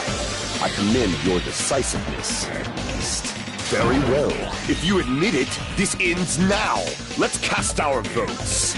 Agreed. Hurry up and vote. Hold on. Let me confirm one thing first. Can it wait until after the voting? This is important, and it relates to the voting. It's about Peko's motive. My motive? In the end, you had no connection to the events depicted in Twilight Syndrome murder case, right? Then, why did you kill Mahiru? So it's about that. Let's see. If I must answer that question, I must say it was for the sake of justice. Justice? In order to protect the justice of this world. I do not sully my hands to satisfy personal grudges. There is only one reason I kill. For the sake of protecting justice. What are you saying? Justice is what makes humans human. It's a virtue that human beings should be proud of. Justice is the eternal sun and the enduring moon, the protective father and the smiling mother. Hello! Earth to Pecco! If justice ever disappeared from this world, the world would immediately freeze and people's smiles would vanish. I will not allow that! It's fine, just stop it! Justice must always be there to guide us, to shine bright above our heads. I'm telling you to stop it! So I must fight. I must continue to fight to protect justice. Could she be? As the light of justice shines upon my mask, I expose the hearts of malevolent evil. Justice complete! The center of justice that is pierced by justice. The lead star of justice that shines in the night sky. That would be me. Sparkling justice! Now then, let's execute justice! What? What the fuck? Pecco, what are you doing? I am sparkling justice. In the name of sparkling, shining justice, I have come to deliver justice. What's going on? What's this? Chill. Pecco finally snapped! Everyone, please be careful!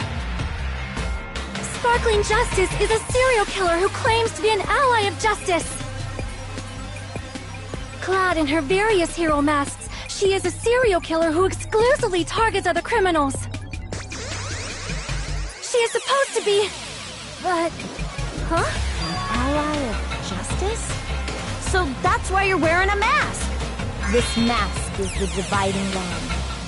Just like various idols, the sun is revered because it lies just beyond your grasp. Justice should also be the same. I don't get it, but this is becoming really crazy!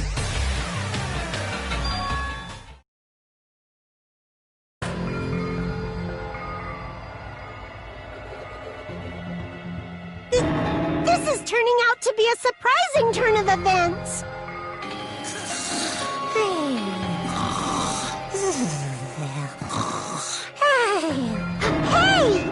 Now's not the time for you to be sleeping. Take a look. It's a killer.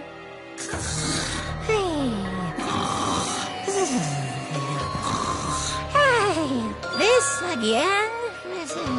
Huh? Sleepwalking? So what's your answer to my previous question? Why did you kill Mahiru?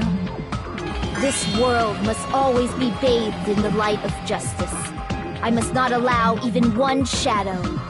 Evil must be eliminated immediately. No matter what, I must not overlook evil. Evil? Are you saying Mahiru is... If you knew about that incident, then you must have played the game. Am I right? And because of that, I was able to find the killer's accomplice hiding on this island like a sewer rat. Then, the reason you killed Mahiru was...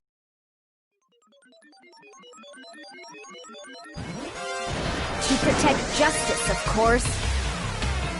In order to protect justice, I have become its merciless sword. And executed justice. Holy crap! She's such a stereotypical psychopath! She's so gross! Pecco, is this your true identity? My true identity? I have already forgotten who I am. It just shows my determination. My determination to protect by throwing away what's most important. I'm willing to become anybody to shower this world with justice.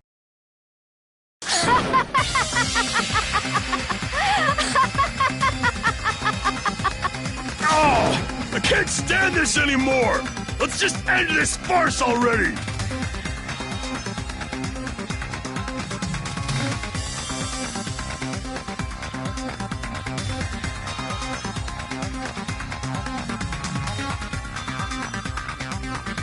Let's go over this incident one more time and then let's end this.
Here's everything that happened in this case. The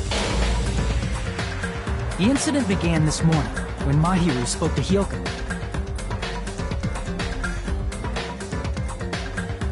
Mahiru most likely played Twilight Syndrome Murder Case, the video game provided to us as the motive. She probably wanted to discuss it with someone else who also appeared in the game as a character. Hyoko accepted Mahiru's invitation, and they promised to have a more detailed conversation about it later.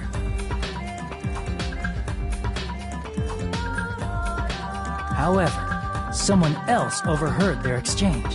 The killer. The killer eavesdropped on their conversation and used their promise to devise a specific murder plan. By preparing a specific item, they planned to manipulate the two's actions. That item was the letters. They sent fake letters to both Mahiru and Hyoko. The letter Mahiru received told her to come to the beach house at 2:30 p.m.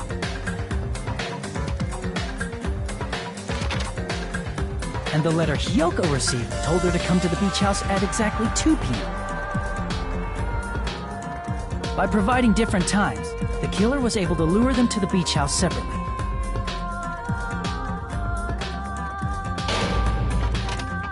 Hiyoko totally trusted that letter, showed up at the beach house at 2 p.m., just like it said.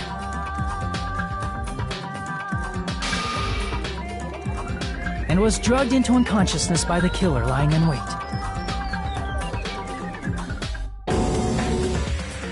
After putting Hiyoko to sleep, the killer immediately hid her inside the closet,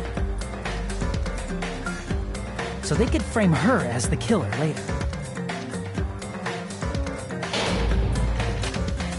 At 2:30 p.m., Mahiru arrived at the beach house. She was completely unaware that she'd been targeted for murder. Approaching her from behind, the killer struck the defenseless Mahiru with a specific weapon. The metal bat that was left at the scene of the crime.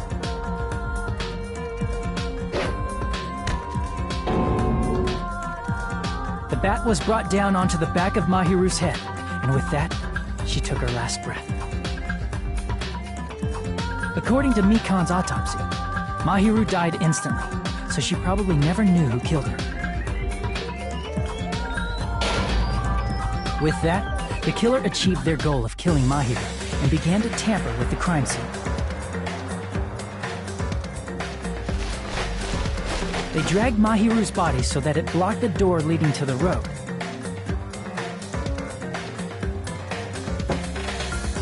Also, the mask found at the scene of the crime was something the killer personally left.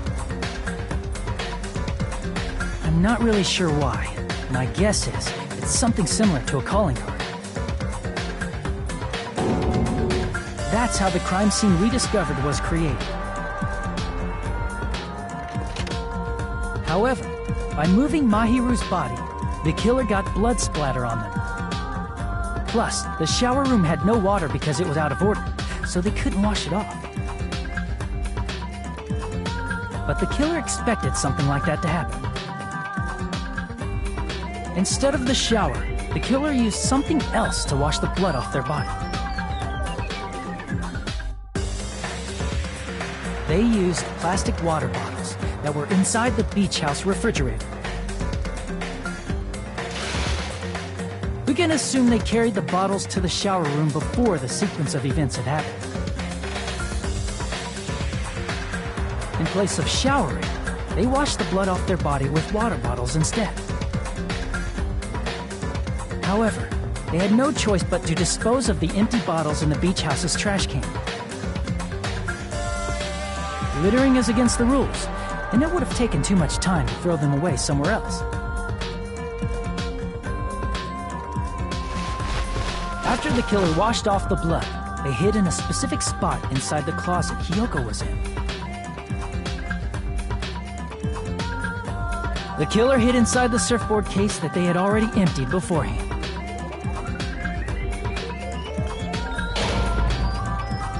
After some time had passed, the sleeping drug used on Hiyoko wore off, and she woke up. I can imagine how badly Hiyoko must have panicked when she came out of her closet.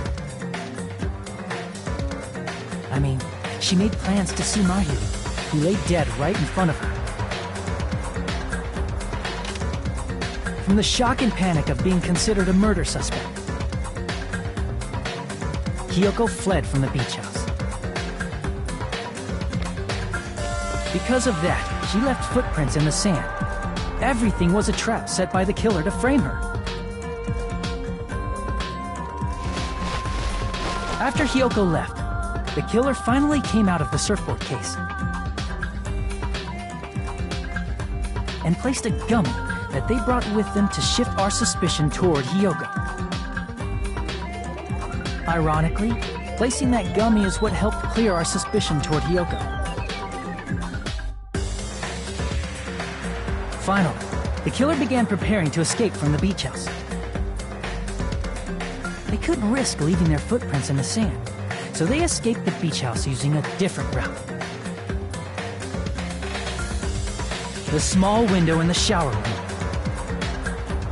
However, that window is rather high up and can't be reached easily, which is why the killer used the bamboo sword they always carry with them. The killer took the bamboo sword out of its bag, tied the bag to the sword's handle, and used the sword as a step stool to reach the small window, while holding the sword bag in their hand. As long as they're able to reach the window, all they had to do was pull the bag to retrieve the sword.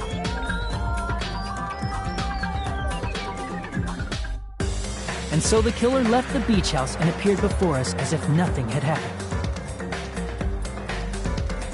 But their wet hair and swimsuit didn't dry right away. There also weren't any towels at the beach house. So when the killer met up with us, they said they had been swimming for a while as an excuse. So how about it? This is the truth behind the incident you caused. Isn't that right, Peko Pekoyama?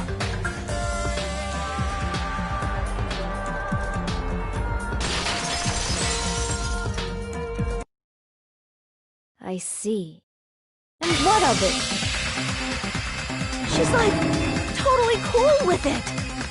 I haven't done anything to be ashamed of. What are you saying? You killed Mahiru! Wrong! I punished evil in the name of justice. That's no reason to condemn me. Whatever. Let's hurry up and vote so we can freaking kill this weird, crazy bitch! There's no way you can kill me. Justice can never be killed. You should all know that as well. What are you saying? To protect what's most important to you, you must be prepared to throw away something equally important.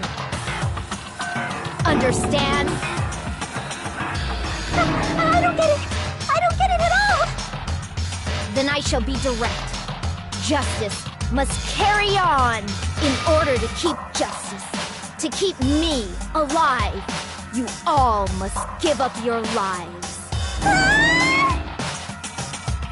Are you serious? It's not serious. It's justice. If I fall here, who will combat the evils of this world? Now, follow your hearts of justice that reside within you all, and save my life to protect justice. Hurry and carry on justice. Give me a break! Who's gonna die for you? If we let Peko go, we're all gonna get killed! For the sake of grand justice, a few sacrifices are unavoidable. A few sacrifices? That's... Don't worry. The justice that you give your life to protect will never go to waste. I can't stand her anymore! Let's vote already and execute her! However, before we do that... Monokuma, the vote! Hurry up and let us vote already! I'm awake! we finally woke up! I've heard your story! Well, I wasn't listening, but who cares? Now then, please pull the lever in front of you and cast your vote! Who will be chosen as the blackened? Will you make the right choice or the dreadfully wrong one? Such heart-pounding excitement!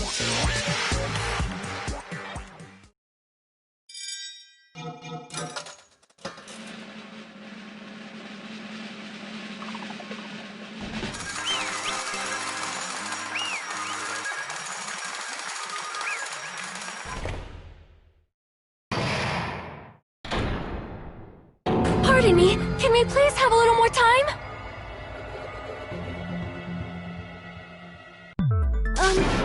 Pardon me, can we have a little bit more time?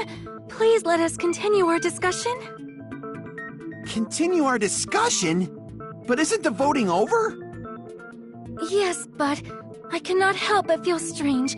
Something about this is definitely strange. Strange? What do you mean? There's no doubt that Peko is the killer. That is true. However... As a serial killer enthusiast, you're wondering if Peko is really sparkling justice, am I right? Hey, Miss Sonia isn't a serial killer enthusiast. She just has a little more passion about them than most. That makes her an enthusiast! Honestly, it felt strange to me too. I mean, there's a distinct difference between what we know about Sparkling Justice and Pecco, right? Distinct difference? You know, Sonia describes Sparkling Justice like this. Justice complete! The center of justice that is pierced by justice! The lead star of justice that shines in the night sky! That would be me! Sparkling Justice!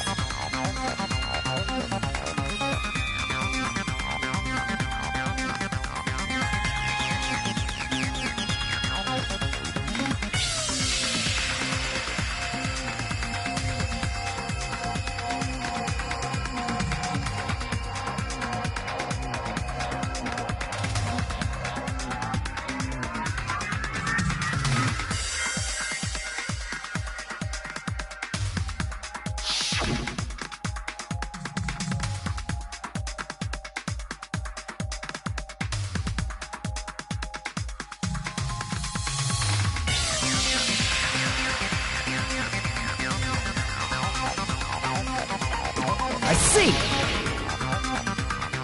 That's right. According to what Sonia said, The article was written in their native language, so I tried to translate it. if she had to translate it, that means it wasn't written in English, right? Huh? Yes, the magazine I read was written in Spanish. So, Sparkling Justice's catchphrase was no doubt written in Spanish as well. Which means the journalist and Sparkling Justice are both... From Spain? What?!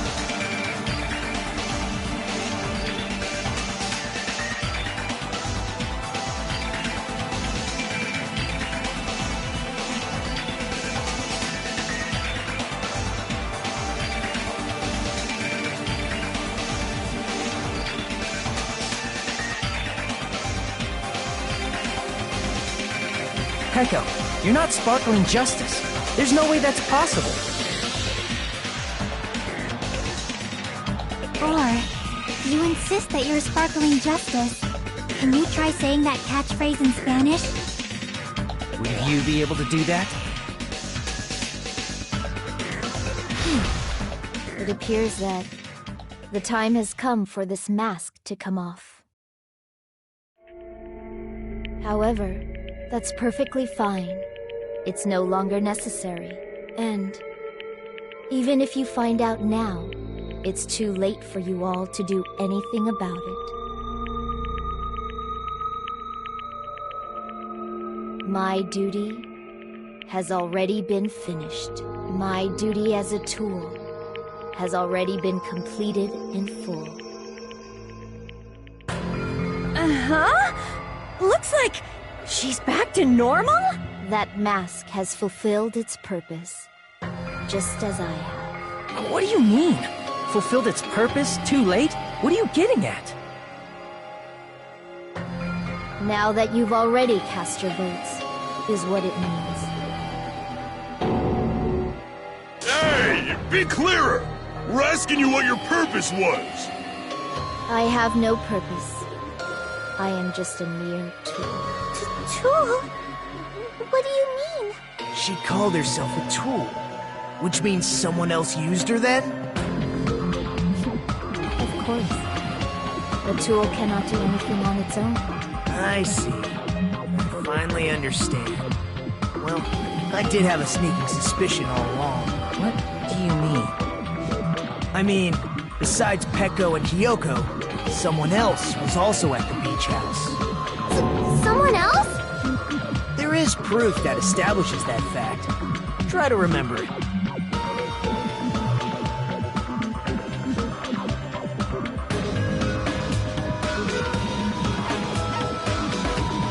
I see! Are you talking about the body discovery announcement? Yep, that's right. I mean, didn't Monokuma say so earlier?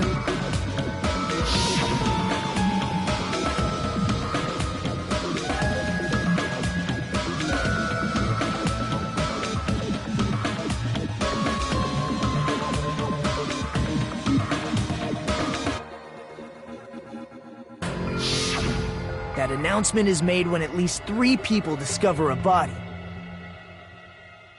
And in this particular case, the killer, Peko, is not one of those 3. If that's the case, it would mean only Hiyoko and Kazuichi discovered the body, but... I see. That leaves us 1 person short. So that means there was one more person in the beach house! Plus, the fact that Monokuma tried to hide that truth from us by being flexible with his own rules. That's such a vital clue that it could alter the outcome of the trial. Like an accomplice, for example. No, it's not it. Huh? Am I wrong? Yes, from your basic way of thinking about it, you are wrong. Didn't I tell you? I'm just a tool. That means I'm just a simple tool to be used by that person. Therefore, that person would have the strongest motive out of anybody else here, right?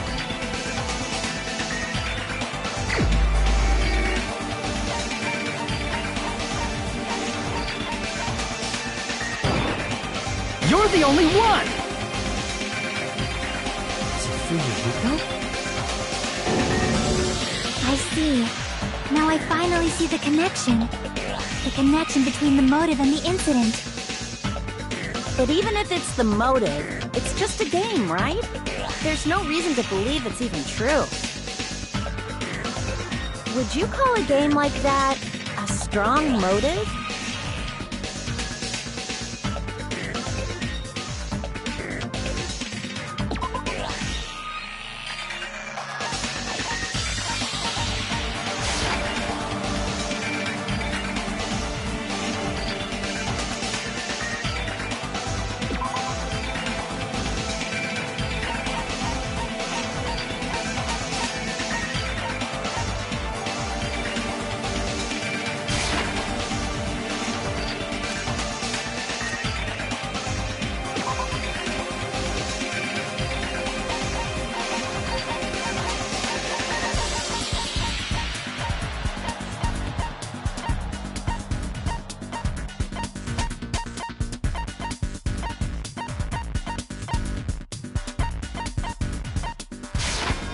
I can prove it with this!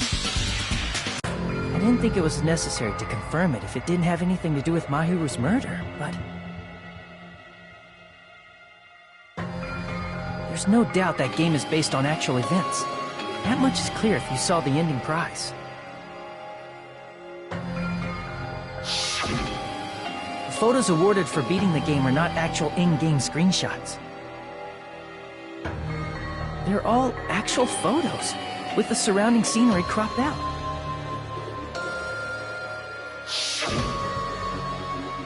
You knew all along, Fuyuhiko, didn't you?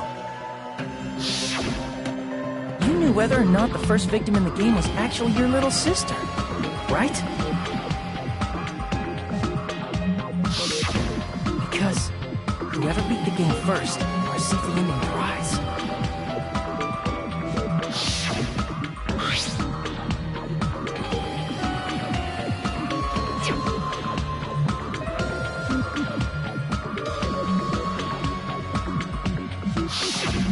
It was the envelope, right? The person who received the ending prize.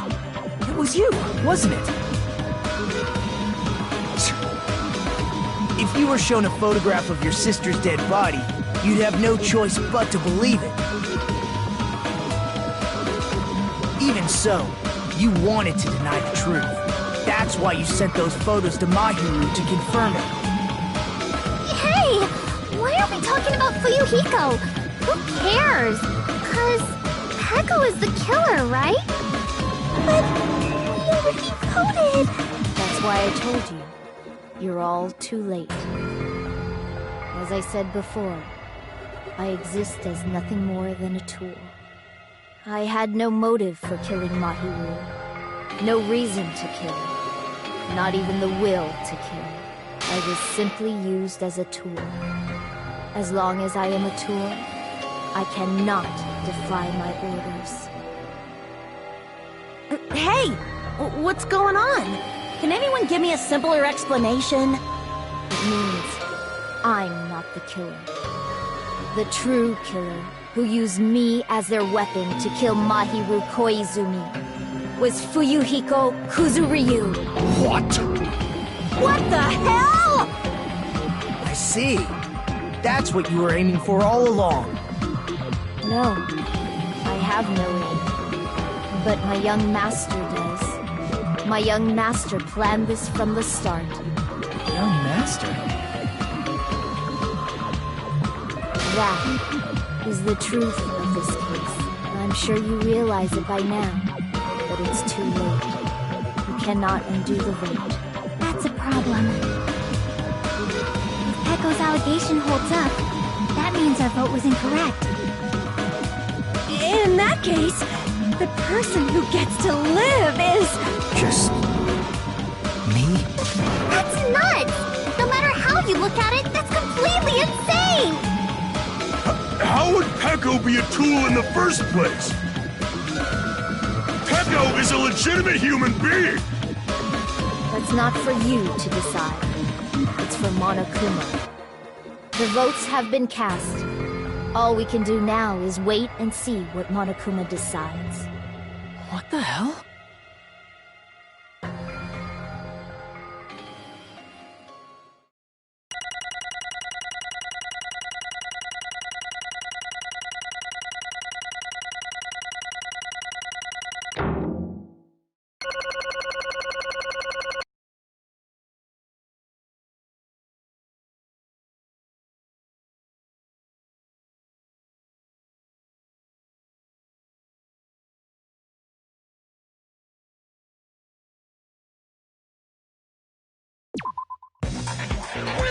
I'm in a bind. And what a bind it is. I guess for now, let's take a quick recess. We'll be right back after this commercial break.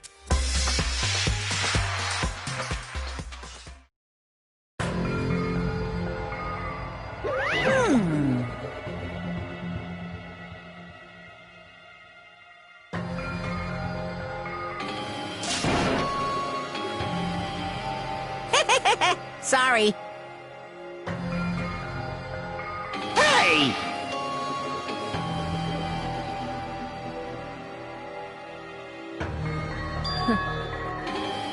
Hey! Hey! Ah!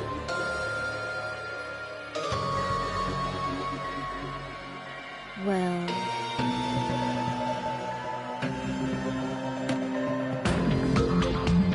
you just don't know.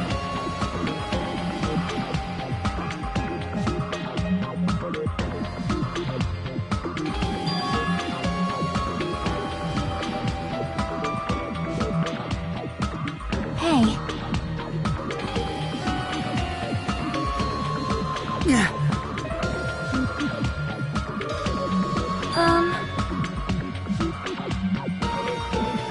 No.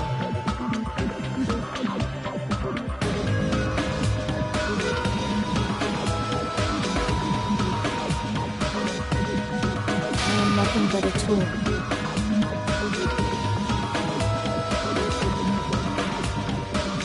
What?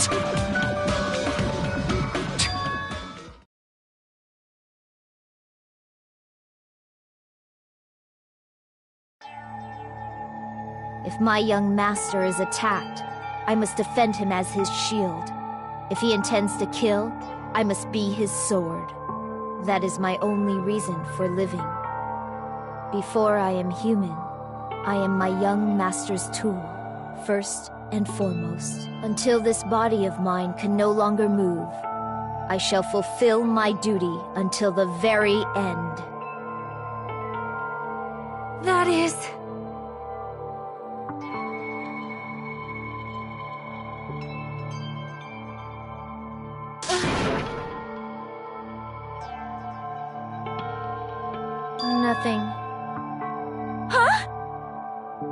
You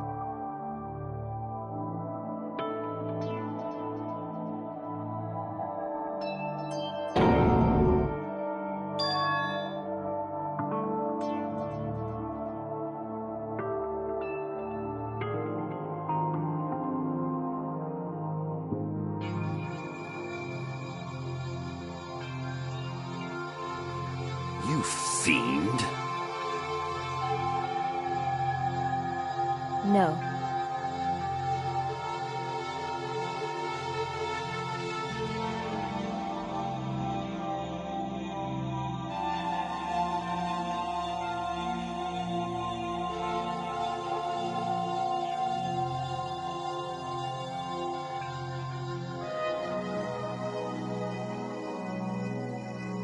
I am nothing but a tool.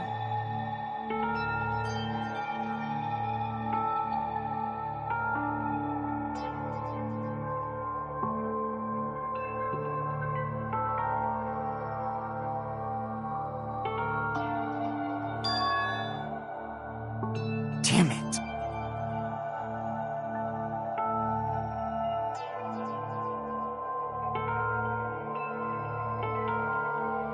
Damn it!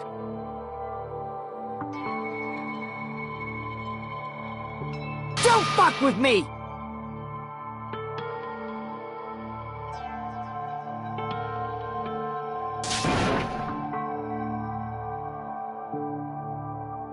You...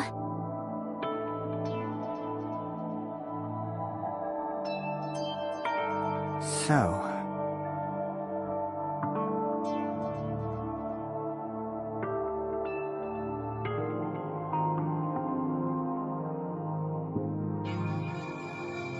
But...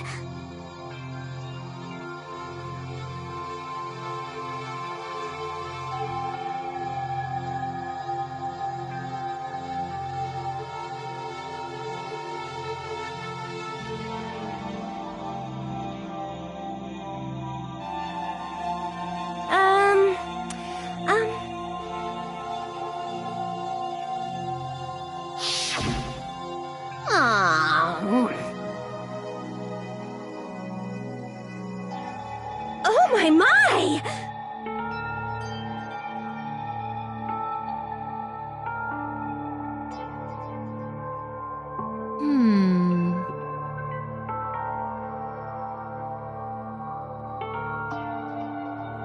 Huh?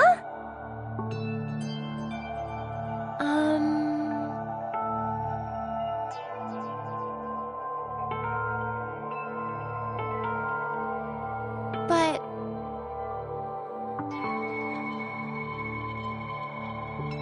Are you serious?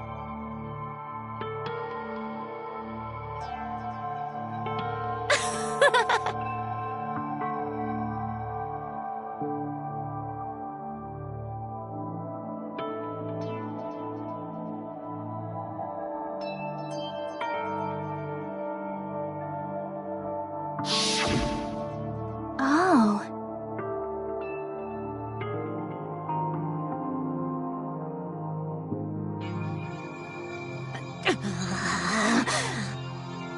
But...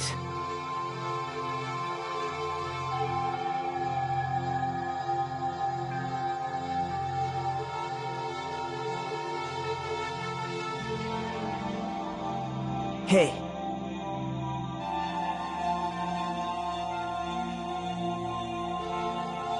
What the?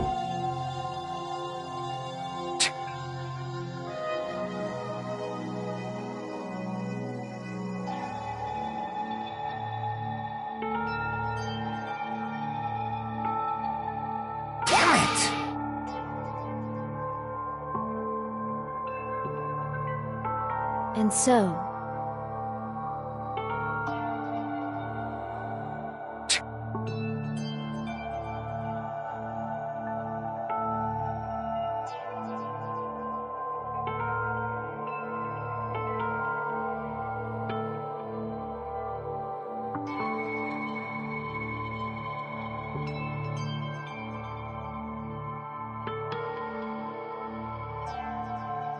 That is... Hey.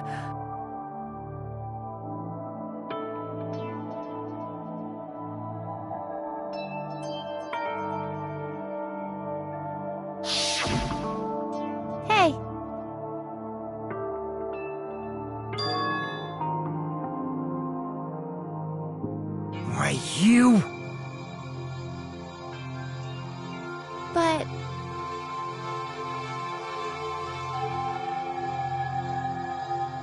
Why? Shut the hell up!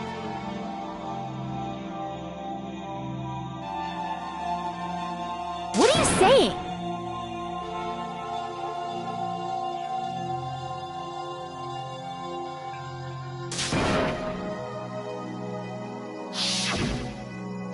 Jeez.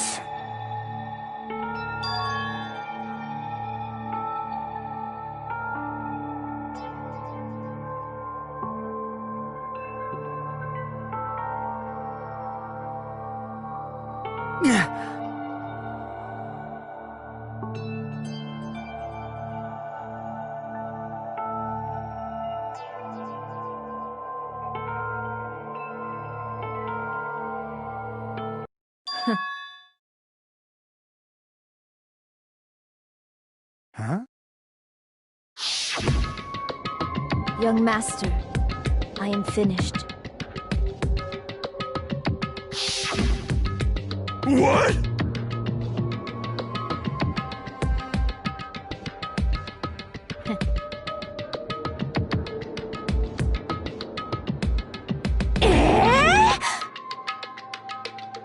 Of course!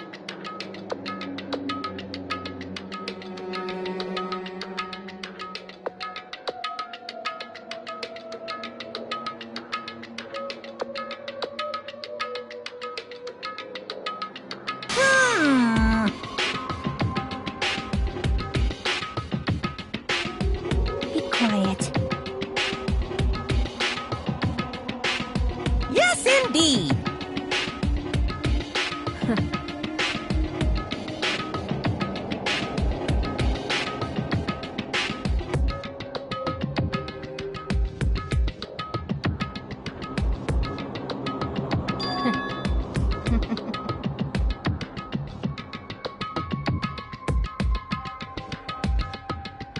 It cannot be.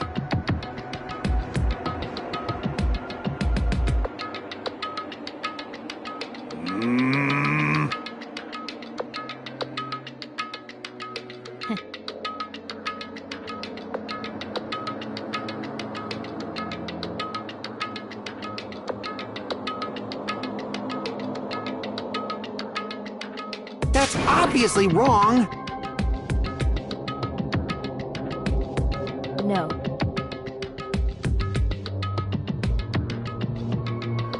This is troubling!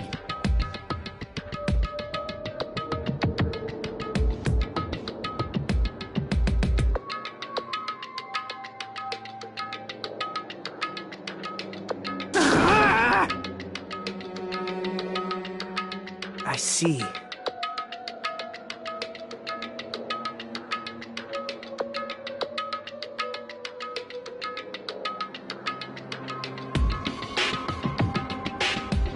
Great!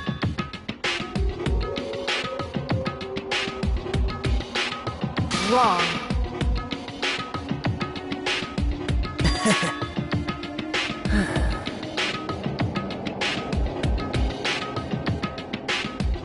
Now then.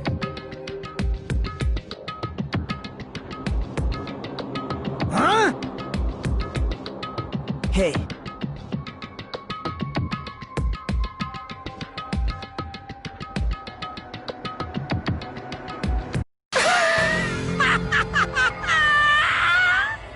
What?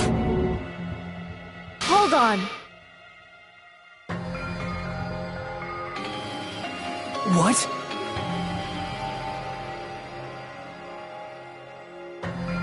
Jeez.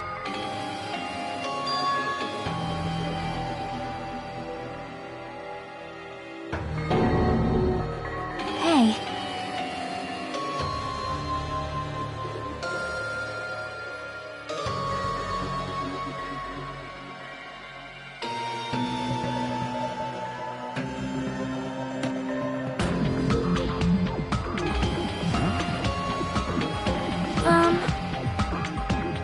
Yeah.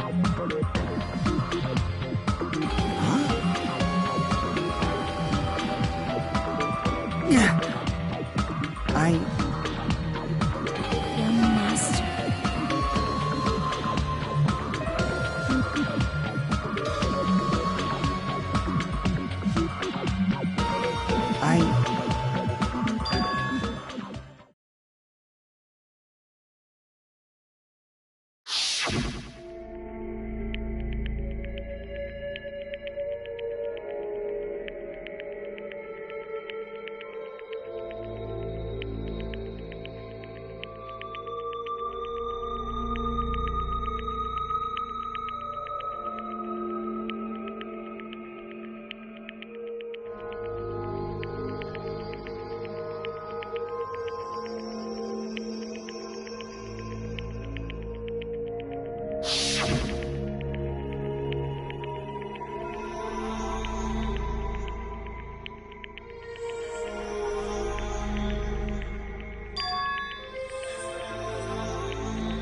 Young master!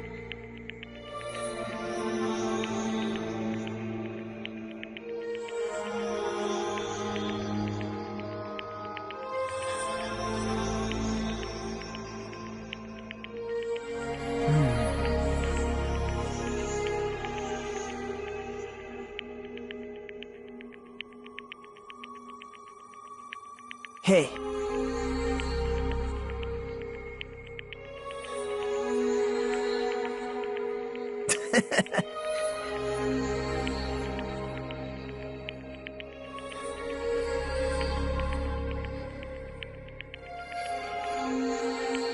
Damn it! Young master, I am finished. You... What the hell did you do? You already know, right? What's going to happen after you kill someone? I did it because I know. There is no way I can let that happen to you. Hey, Peko. Do you remember what I told you when we first arrived on this island?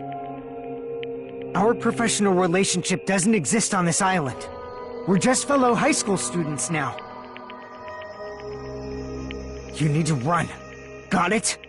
Just let me take the fall so you can get away. Young master, that is impossible. Shut up! I'm ordering you not to worry about me! There is no way I cannot worry about you. I am my young master's tool. A tool to protect my young master. Without an owner, the tool serves no purpose. God damn it, we are done with that crap! Why won't you listen to what I'm saying?! Regardless, I will not flee. Besides, I'm fairly certain they'll discover the truth soon enough. Then, why did you... I have a plan. Huh? A plan? Please do not worry. I promise I will keep my young master alive and return him safely home. You idiot. What do you intend to do? I intend to fulfill my duty as your tool. Now please, go! Hiyoko will be waking up soon. After you leave, I must block the door to the road with Mahiru's body. Hurry! Damn it. You better run away. Got it? Just forget about me! Forget about the Kuzuryu clan! You better escape!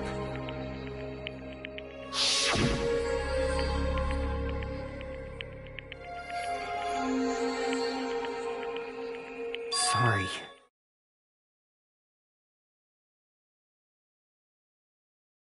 Young master!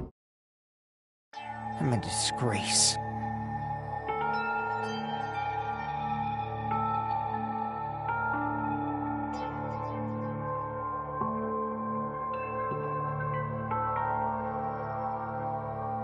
Peko.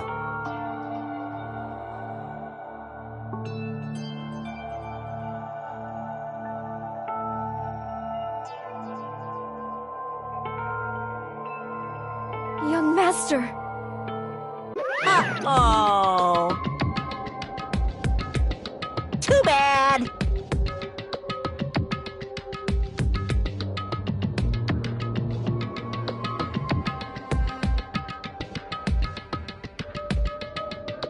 Why you?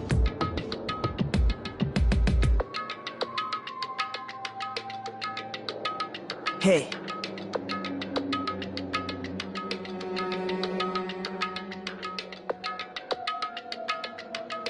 Jeez.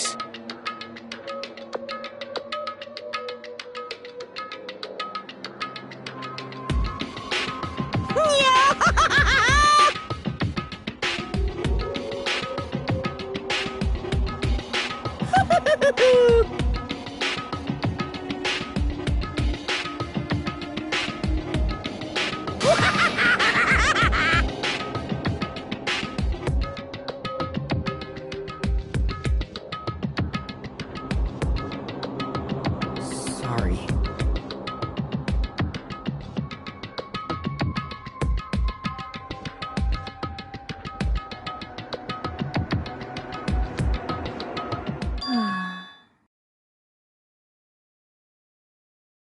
Huh? Young master.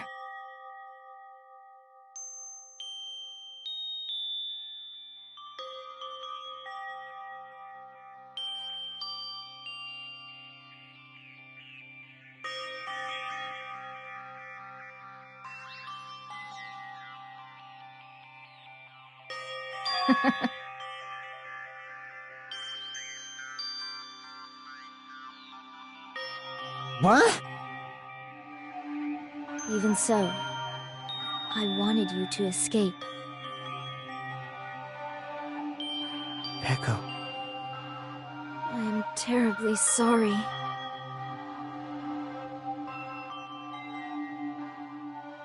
Goodbye.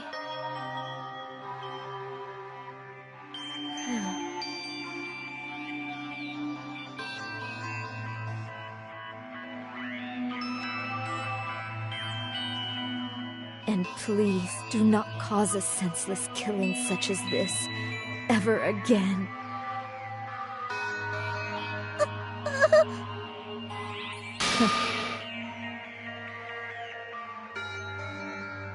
I will never feel despair.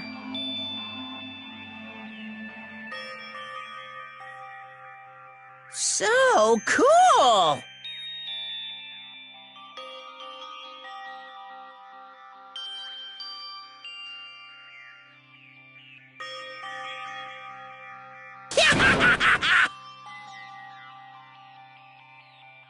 Young Master Fuyuhiko.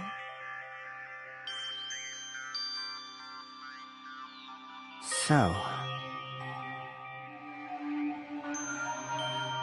I want you to remember.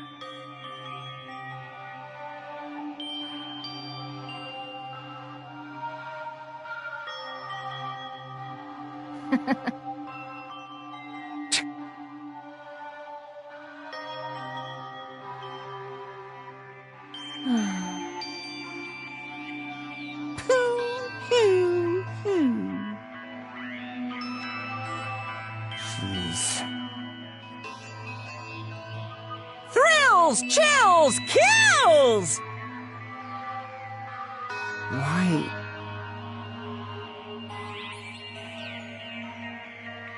Now then, I prepared a very special punishment! I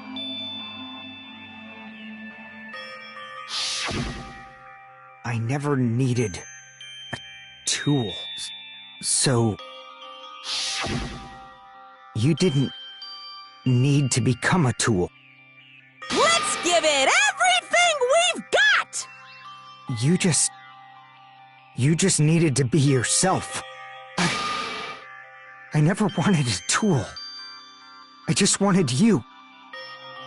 Only you. Young Master? Why? Why couldn't you understand? We've always been together ever since we were kids! Let's go! It's punishment time! Please, Echo. Don't go! I need you!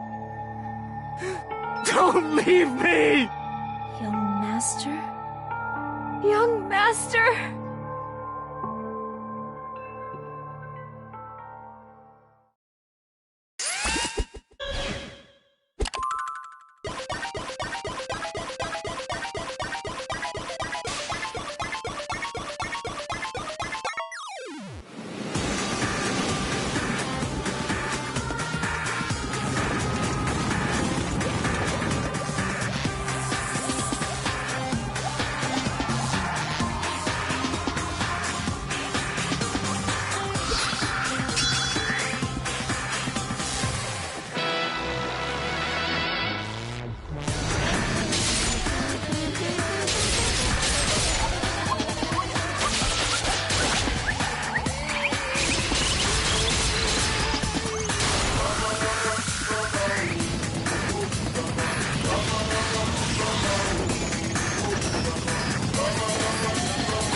Such a waste.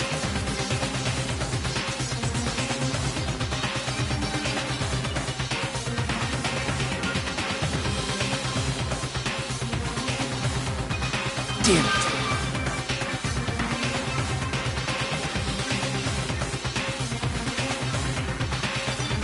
Oh.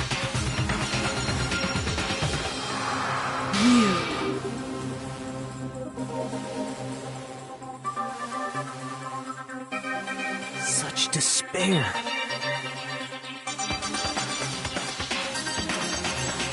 Isn't that right?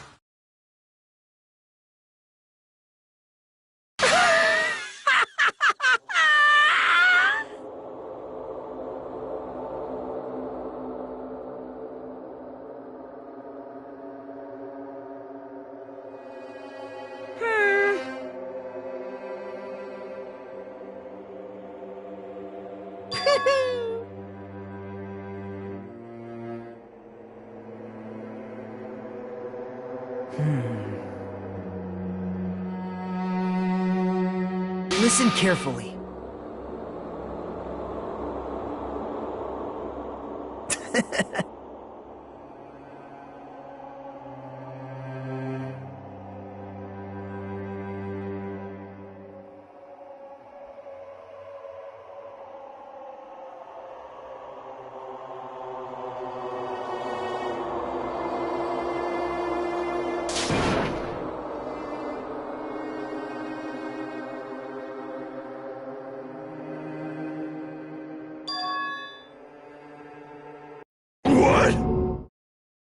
Everyone!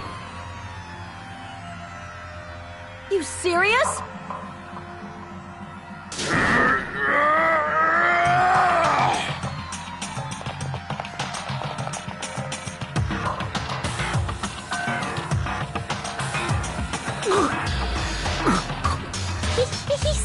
He's still breathing.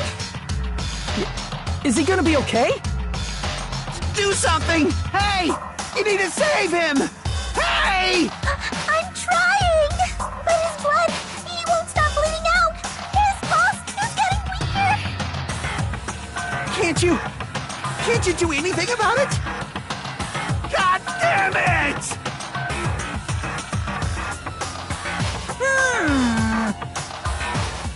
You're so stupid!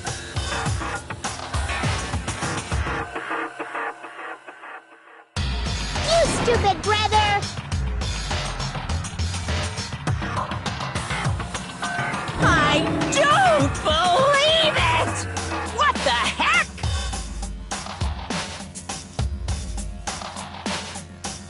That's wrong! Huh? Hey, hey!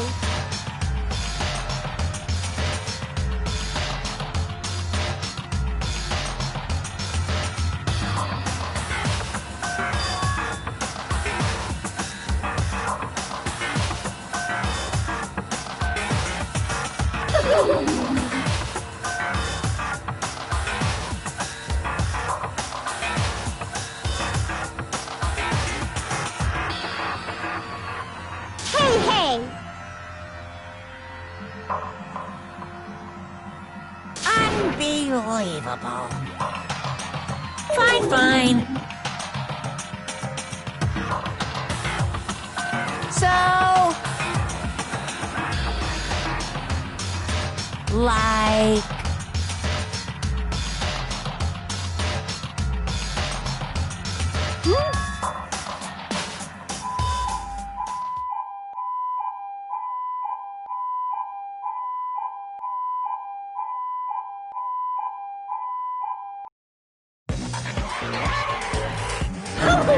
An ambulance?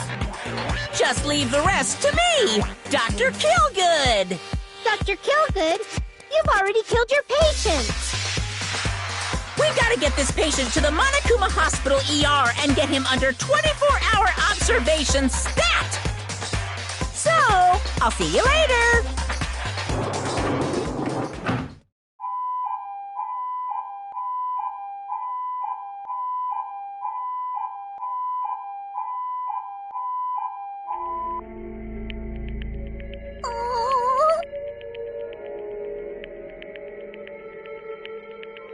Damn it.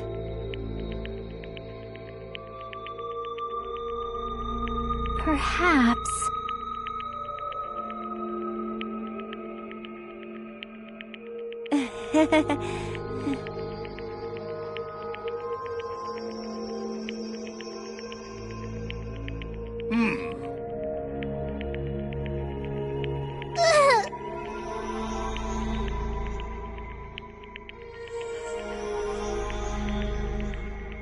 However...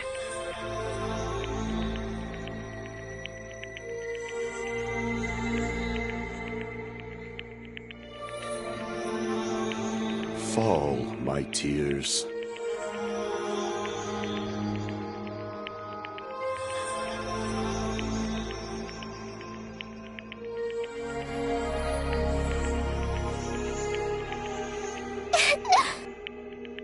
Damn it!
You guys can see it, right? You can see this countdown, too? 4 people are already gone. We took our time preparing the hope fragments, But now we're no longer able to gather them. Honestly, I'm not so sure anymore. Whether it's better if we let them leave this island, or if we shouldn't let them escape. For those kids, which option is hope and which is despair? But I guess there's no time to hesitate. If this countdown reaches 0, that guy will probably take over our plan's final stage as well. What lies beyond that is the foul resurrection of the ultimate despair. And the continuation of the biggest, most awful, most tragic event in human history. That cannot be allowed. We must prevent that by any means necessary. Even if we have to pay the ultimate price, I will definitely prevent it by any means. Everything is for the sake of a future filled with hope.